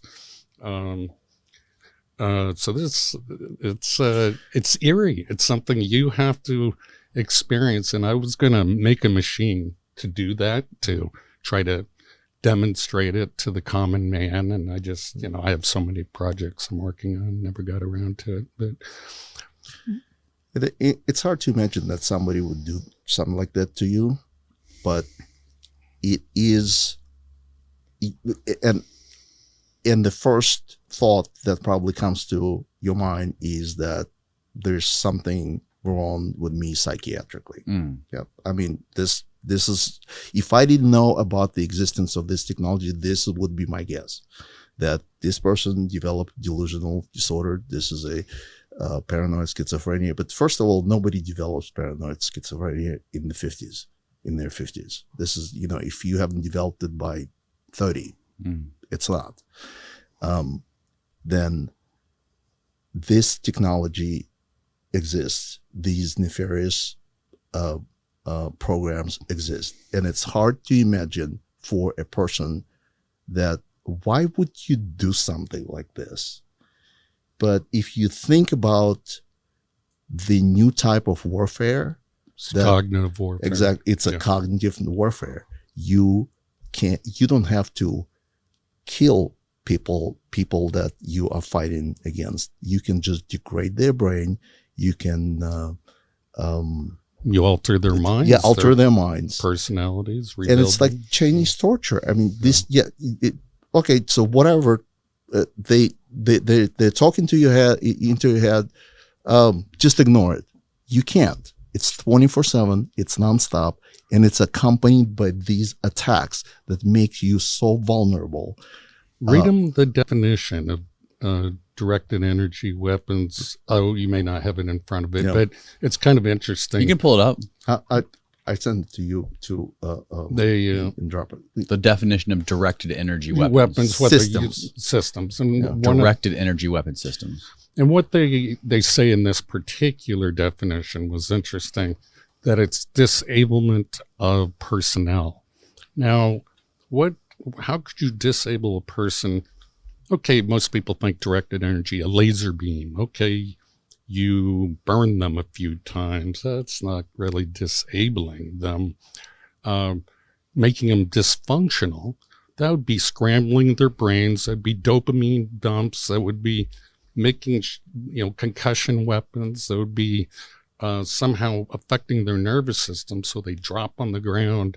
So it's a combination of psychological warfare as well as directed energy weapons, along with the voice of God weapons, with voice morphing, with artificial intelligence chatterbots. It's the most complex weapon system we have put together ever as a species. Wow.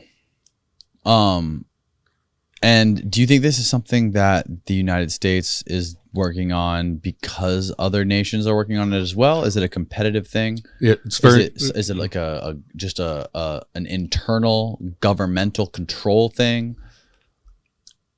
There was something called Project Paperclip, where we split up German scientists. Operation Paperclip. Paperclip. Yeah, I'm familiar with it. We talk about all the rocket scientists we got, put them into NASA and other programs. We don't talk about the Nazi scientists. Yeah, we don't talk about the mind scientists we got. Those were kind of classified. That's where a lot of this research started. Now, if we got half of them, so did the Russians. So it's been we compete with, our intercontinental ballistic missiles. Of course, we're going to compete with cognitive warfare, total control of the mind. CIA agent called Mark Phillips, he's unfortunately passed away, he did a lot of work on exposing this type of world domination through psychological warfare. And he also helped a woman whose name is, Kathy. I can remember, it's Kathy. And she, and he helped her out of the program, deprogrammed her, and some other things. And they wrote a book together. It's very popular. Yeah, that's about all I can say for now. Len, what when you talk to other people who have experienced the same thing you have and that are going through the same thing, do you guys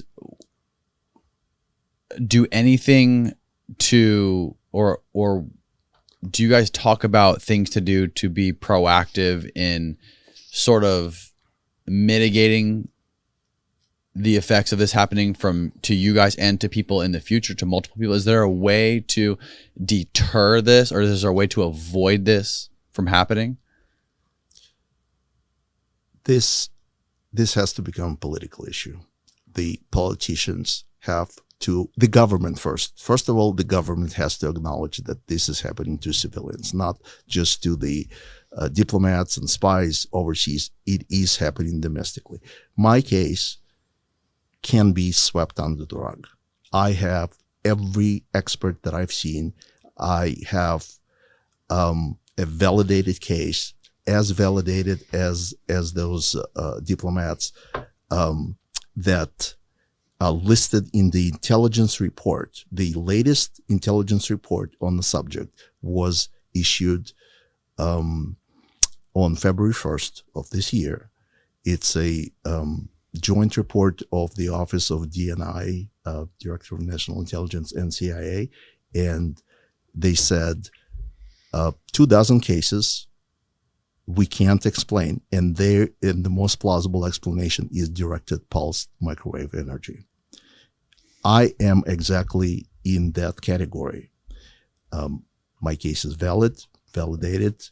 I have brain damage, I have vestibular damage, and the agency that's supposed to investigate it is the FBI. Because I'm a civilian, it's happening domestically. They ignore it. I went to my congresswoman. She wrote an inquiry to the FBI, and they basically responded with a nonsensical letter that something that there are no facts that any law is broken or something, or it's under our jurisdiction. I am a civilian. My brain is accessed remotely and damaged on the regular basis. In 3.5 years, you look at my brain scan and it looks like a battlefield. All those delta connection, all this broken connection, the connectivity, my vestibular organs are shut. If I close my eyes, I stand up, close my eyes, I will fall. So he asked what else we're doing and in order to stop this. And a lot of us do research, jammers on certain frequencies, on certain patterns, seems to help some. Jammers, that means with the electromagnetic signal, electro and magnetic in the ELF wave range or other ranges people have found, it gives them some relief. It blocks the tinnitus.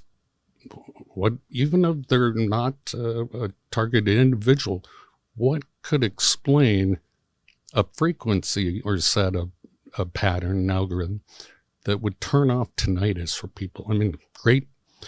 You were talking about economic advantage. I mean, even if it has nothing to do with this, half the public suffers from tinnitus, right, or tinnitus, as you like to call it. And we protested. When I say we, I mean the people that I represent, in front of the White House, and writing all the congressmen, every imaginable thing you can imagine, getting hold of newspapers and writing the FBI, which is funny. Yesterday, There was an article or a piece that came out. It said the FBI is now being attacked by the Right. I saw that. Yeah, in Miami, right? Yep. Yeah. You sent me that. Right. And the attorney who represents victims. I sent you that article, by the way. Mark Zaid, he repeatedly he had several statements and about this being a government cover-up. And what he means by it is that the government knows what's going on, and the government would not acknowledge any domestic cases, neither with federal happening to federal employees or civilians. And the government needs to acknowledge it. Then it needs to investigate it, and it needs to stop it, because I am a part of general public. And my message is, if it can happen to me, my brain can be remotely accessed and damaged. It can happen to anyone, because I'm literally nobody. I'm just happen to be on the radar. They probably got a sample of my DNA, and DNA has resonant frequency. This is just like a tuning fork. It will vibrate if the frequency is correct. Well, every molecule has a resonant frequency, and DNA is just another molecule that unique to you. Therefore, the resonant frequency is also unique to you. So just like we can find from a satellite, scanning and, visually we can, I think in the 70s they were bragging, we can see a license plate from a satellite, but it doesn't have to be a visual. You can just scan for frequency. You can find that frequency just like you can find your cell phone anywhere on the planet, because we have full satellite coverage. We have access through this. That's the best analogy I've heard, is put all your cell phones in a big bag. Why does only one ring? Because of resonance frequencies. Everything is resonance. And that's what Tesla... What do you mean, why does only one? If you put all your cell phones in a bag... And someone dials a phone number, only that phone number will ring. Right, okay. Why is that? And so people kind of wonder, how can you target a single human or a single brain amongst the whole room of people? Right. And that's just a good analogy. You guys were talking about something about twins, about maternal or paternal twin children. Oh, yeah. I was just saying, the same DNA. If that theory is correct, and it's a theory because I haven't studied it, that you can tune in altered DNA patterns, and I don't see why not. You couldn't do that. But the first thing I would do is go find, identical twins, right? Find out if they are being targeted when they're in the same room, or if you can find a pair that one is targeted and one is not. And why would that be? They have identical DNA. So it's still a theory at this point that he's projecting. It's a speculation, and the other way to find somebody by their brain signature also, just you scan the area, and whatever resonates, you get the signal back. That's your target, and you apply that energy to that target, which is a human brain. Yeah, there are several modalities and methods and techniques that we can use to alter brain patterns and stimulate the nervous system. It's usually done on monkeys. You can find the research from the Navy and other organizations that sponsored some of these horrific things on life that feels pain. And, our history isn't that great, isn't pleasant when things are exposed. There are 100 other things going on that haven't been. So the idea with individuals, in specific, people like Len, people like the lawyer in I think it was Tallahassee, is that you can use this sort of artificial intelligence voice in the head to break down the ego and control an individual to perform certain acts. Ultimately, yes. And in Project Soul Catch, I referred to a Myron May, right, as a psychobomb. They didn't care who the target was. They were just trying to make him explode and do something bad. And if the problem is, if these people do explode and do something bad like this, there's absolutely no way to prove that there has been any sort of manipulation to the brain. In this guy's case, he talked about it. I mean, obviously he talked, but it was covered up. The way they write the article, he sounds like a crazy person. Yeah, that's part of plausible deniabilities and direction. That's another fascinating thing with the CIA is the use of conspiracies to sort of create stigma around certain things, certain technologies or certain topics, whether, for example, if they are working on something, they want to create stigma and create conspiracy theories around certain things to sort of use that as a weapon against that idea. Yeah. And in fact, the Homeland Security now, Biden has weaponized them, that there are dangerous conspiracies and we got to stop these. And that's another, yes. So your broadcasts, we may all be arrested. I don't know. This might be a dangerous conspiracy. Or we're telling the truth and we're saving lives because knowledge. If you have knowledge ahead of time, Len, would you have gone through as much pain? I mean, you would have been able better to cope early on. Right. So we're trying to spread awareness and knowledge of, that it's a machine and not your actual family, let's say, berating you. And mind control is so powerful in these weapons and voice to God. I mean, you have no ability to discern, like looking at a television, what goes into your mind. It is directly stimulating those neurons to think that. So, I mean, is bypassing your peripheral vision. Some people can see through their third eye, and that's called in psychology the visual workspace. Some people can smell artificial things, taste artificial things. All the senses have been bypassed, like in the movie The Matrix. They're literally plugged in to a synthetic controlled reality that they cannot differentiate from their external bodily senses. Do you have any reason to believe that organizations like the CIA have used stigma as a tool to discredit these kind of conversations?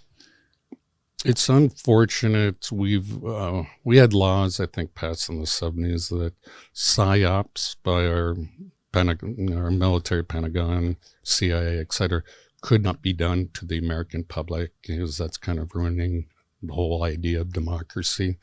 But that was reversed after 9/11 and some other events since. So I mean, it's just the game of war games that all countries play with each other, and of course they're going to do it. I just don't like that they're doing it to my population. And is there evidence that they've been doing it? Yes, it's everywhere. And what I do it's everywhere. Yeah, and a lot of times what I do in my research, because I'm a scientist, is I'll go through the patent office, let's say, and there's obvious economic good science that's going to lead somewhere, and then a big black space. I look in those black spaces. Why isn't there more research there? It went dark. The patents were pulled. The research went dark.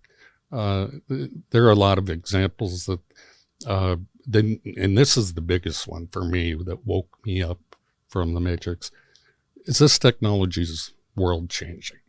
And people are complaining about it everywhere. the news won't cover it. I mean, that is a huge cover-up, and all they have to say is, "You're crazy." And then the response is, "Well, maybe you're just dumb." There are two forms of, you can be an ultimate skeptic, which will get you nowhere, or you can be totally, gullible. And those are two extremes. And just do, your research, and you'll see all this. What do you think, Len? I think the biggest problem is people can't imagine how much this neuroscience advanced, how much it matured, what the possibilities are. It is often described as science fiction, but it is totally real. It's real, and every neuroweapon expert, from Giordano to McRae to Krishnan and their colleagues, are saying this is no longer science fiction. This is reality. You have to accept, and we have to deal with it. That the civilian population is attacked. The technology exists. Your brain can be accessed remotely, damaged remotely, and we need to have a public conversation about it. Let me ask you, Danny, don't you think Hollywood and a lot of movies and et cetera are slowly getting the next generation ready to accept this kind of technology? There are so many movies made about it, and but they're in the realm of science fiction. It would be a good way to make someone like Elon Musk the scapegoat, for example. We just developed this technology, and so and maybe it can cure mental illness. This is my hypothesis. They're going to stop it one day. They're going to say, we have neurotechnology that can retrain the brain out of its dysfunctional patterns. Suddenly they just, they quit torturing the people, the TIs, and they don't do any more. And they just say, well, it's because we found a cure. And that's how they're going to excuse all the past atrocities. This is called a Mentacost, which is menticide, the killing of the mind, and it's done on a mass scale, a Mentacost. And I think they're going to get away with it. I really do. I know that's depressing, but I don't think we're going to be able to expose this, because it will create anarchy if people believe it. How many weapons, how many different projects like this are going on right now that are completely hidden from the public, that the public has no idea about? So things like what we're talking about right now, people are aware of it. People have been aware of it for a while. People have been talking about Havana syndrome for a while. Nothing has been done really, but I mean, things like this, people are at least aware of. How many more things are there beneath the surface that people don't have any idea about? They're all interconnected. I mean, wars about ultimately controlling the enemy. The book, The Art of War, is an excellent short read. And it's to make your enemy believe you're near when you are far. It's to believe you are weak when you are strong. It's to believe you are unorganized when you're very smart and strategic. And so they play all these games along with the torture scripts right out of the books on the target. And they make them believe that their neighbor with a ray gun is doing it to them, or a van.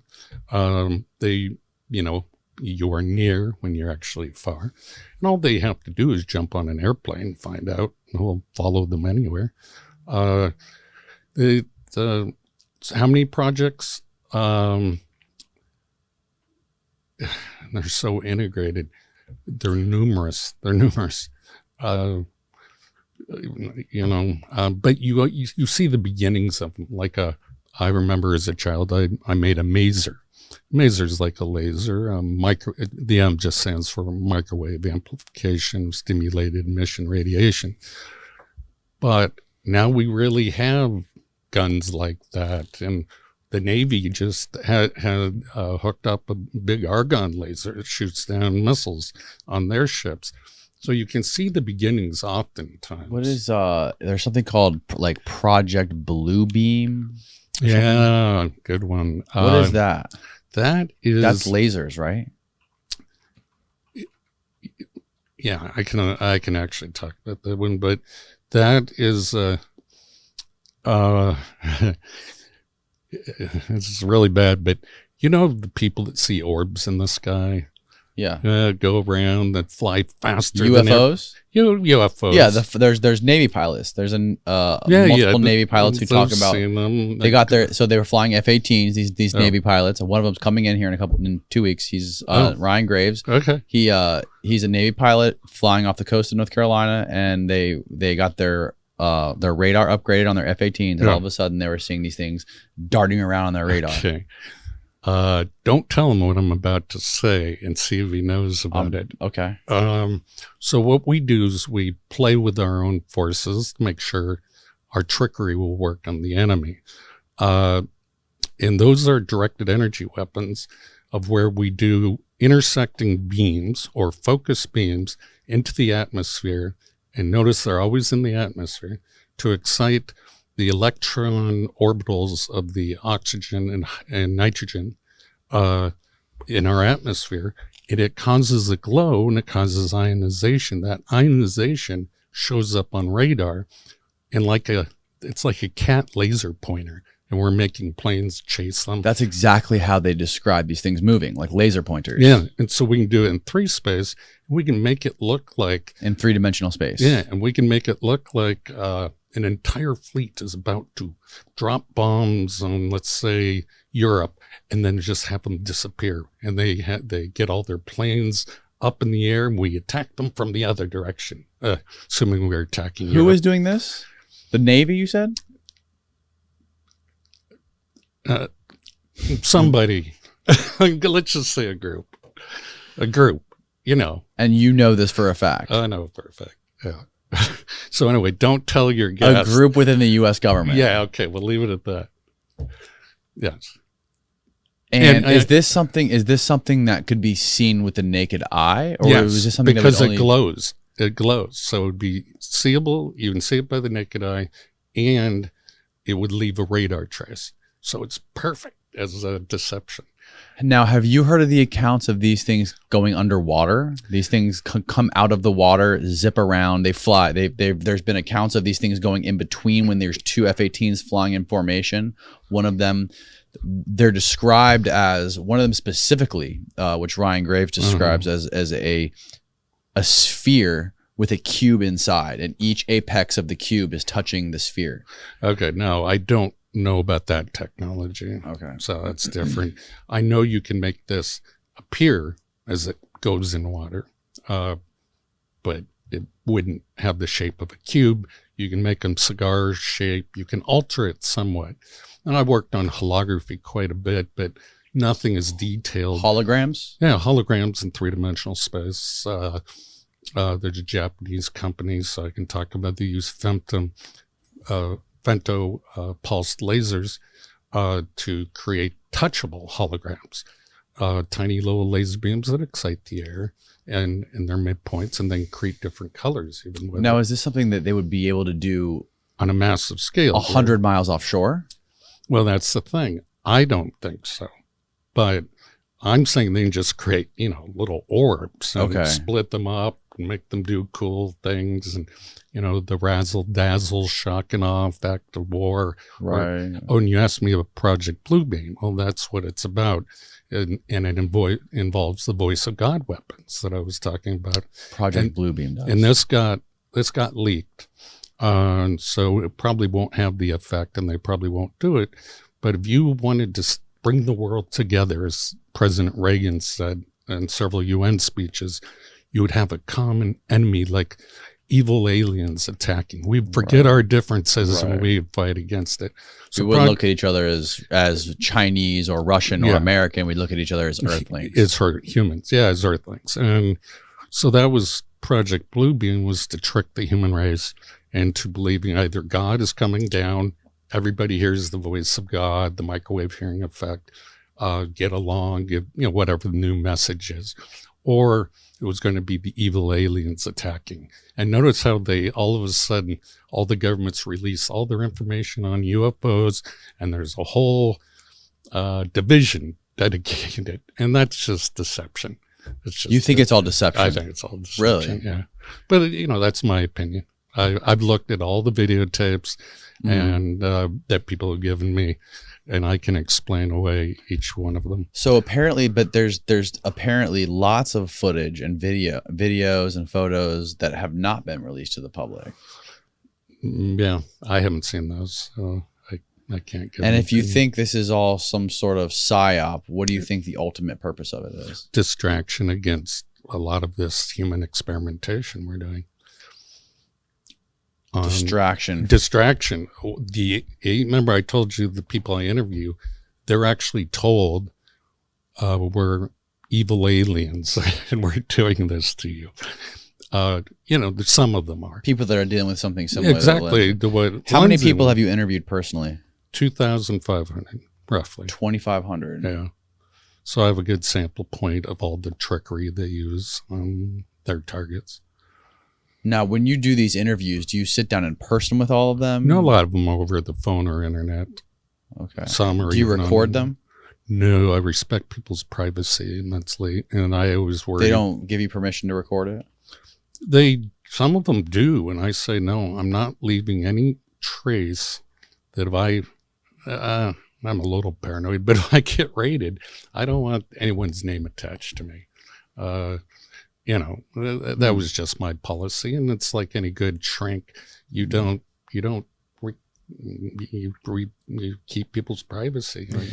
So with artificial intelligence, the way it's evolving in the military sector and in the commercial sector,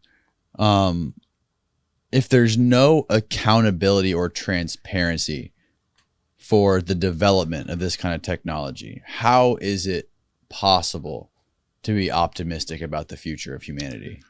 Let's just say this is a catastrophic evolutionary event of the human race. I don't think it can be stopped. There's a weapon system, acronym SATAN, silent assassination through adaptive networks, and that's neural networks, which is artificial intelligence, or social networks. Very complex system, but it's a combination of tactics as well as artificial manipulation. I do not think the future looks good for humans the way we are. Now, you could go the Klaus Schwab way. We genetically engineer everyone to be happy with nothing, or using mind control, we stimulate the 7 pleasure centers of the brain while people work and are productive.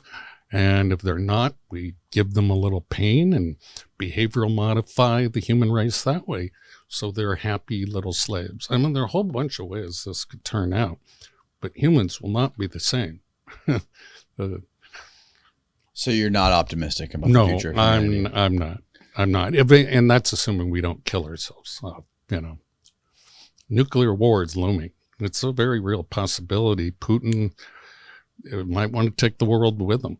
It's hard to know what will happen. We have, I don't even know if this is public knowledge, but we have something like 1,300 class 3 pathogenic bioweapons development labs in the U.S. alone. How about another leak like we had in Wuhan, perhaps? I don't know. There's so many possibilities. And just getting into the fringe of neuro weapons and lasers is something that boggles my mind. But it seems like nukes are a primitive weapon compared to what we have now. Yeah, everyone can build a nuke. We monitor the world to make sure they're not. In fact, that's why we got into the war with Iraq, is we had bad intel. We thought they were actually purifying uranium, weapons of mass destruction, et cetera. That was our justification. To the public. Yeah. The CIA denies it and said, no, they told them those parts that they bought were not for purifying uranium or plutonium. Anyway, that's their internal battle. It's a primitive weapon, and no one wants to use them because it destroys buildings, property, stuff. What they want to do is change the people's culture or mind. It's a competition of that. That would be the best weapon. That's why mind-controlled weapons or neural weapons and cognitive weapons are everyone's racing to do. Now, you can still use bullets and bombs, so that destroys buildings as well. You could use a neutron bomb that just irradiates, a dirty bomb that irradiates the city and kills the people, but then it's radioactive for 50 years and unusable. So China said the future wars that they're looking at are going to be biological, viral, mostly, and then robot wars, literally. We have Boston Dynamics. We have they have their equivalent, and these dogs with I'm not making this up, but dogs with laser beams on them and can target. It sounds like an Austin Powers movie, sharks with laser beams on their actually, but machine guns, and they can target very accurately and run about 25 miles per hour. And they're vicious. So war is going to take on a whole new shape for sure. So the U.S. government has recognized this as a real thing for people, former agents, CIA agents, whatever, former diplomats. They're being taken care of medically for this, and they're being treated, correct? Correct. And the problem is no civilians are being treated for us. So two-part question. How are the diplomatic people being treated for it? How is it being recognized? How is the government specifically recognizing them? So there's a Havana Act that the Congress passed, and they pull that thing a little bit. It's published in the Federal Register, and they turn that light on, Austin. They listed. They didn't list the diagnostic criteria, but they said that a board-certified neurologist can diagnose it based on these methods: MRI, EEG. Computer tomography. So neurological damage acquired due to hostile activity or something like that. The Havana abbreviation, that's what it stands for. There is no recognition from any government agency that it is happening domestically to either federal employees or civilians. And my case is a perfect example of it. I've been diagnosed. I have the same diagnosis. All the experts recognized it.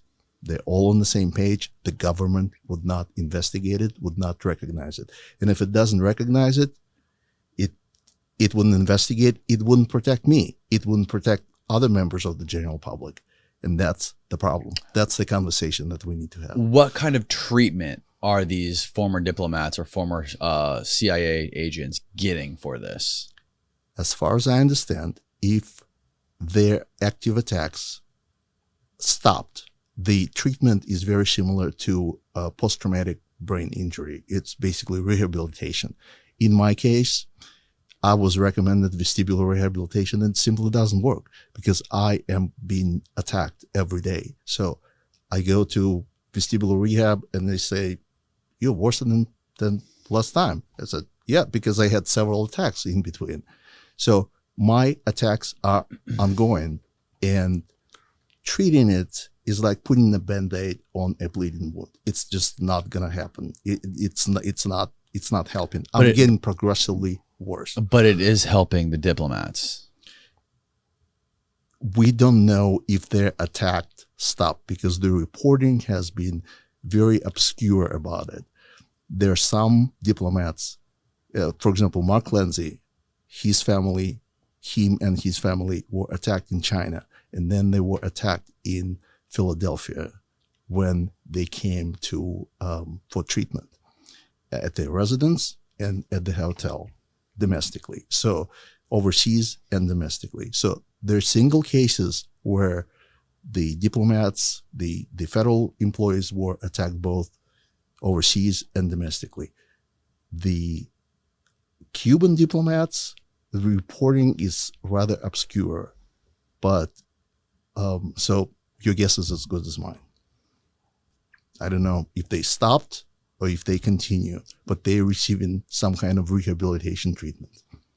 Yeah, that would be an incredibly interesting question.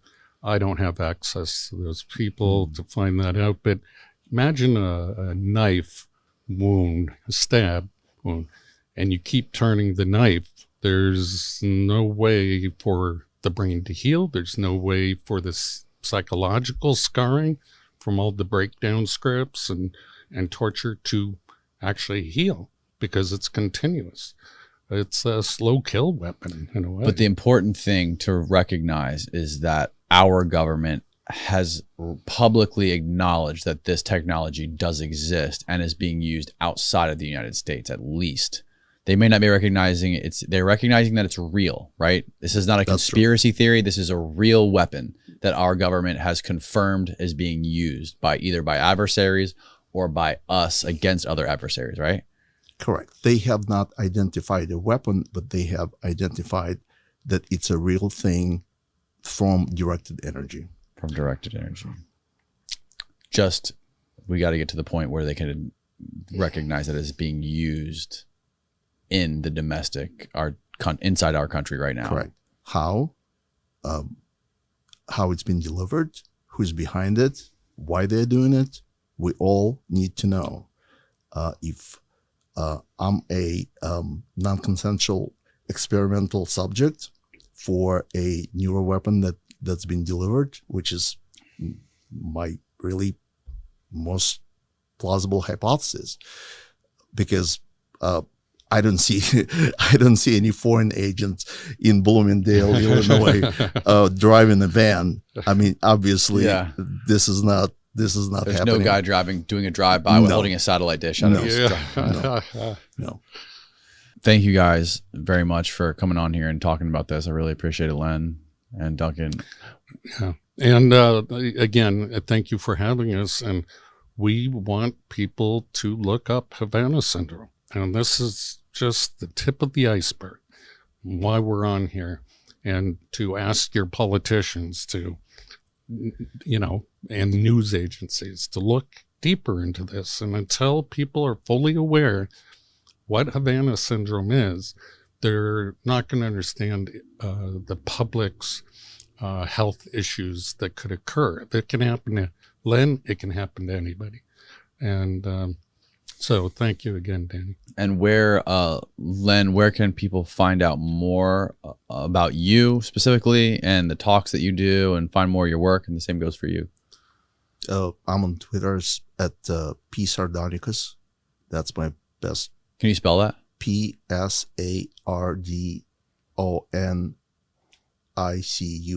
Okay, I'll put a link so people can just click it. That's linked below. And Duncan, I have my popular book is Project Soulcatcher: Secrets Cybernetic Warfare Revealed. It can be found on Amazon. I personally am just myself, my private page. If you like my sense of humor or not, you're going to get it. And that's just at Robert Duncan on Facebook, and you'll recognize me. But right now I'm restricted. You know how Facebook does that if you tell too much truth or they don't get your sense of humor. So, all right. Well, thank you guys both very much. Thank you, Danny. And sleep tight, everyone.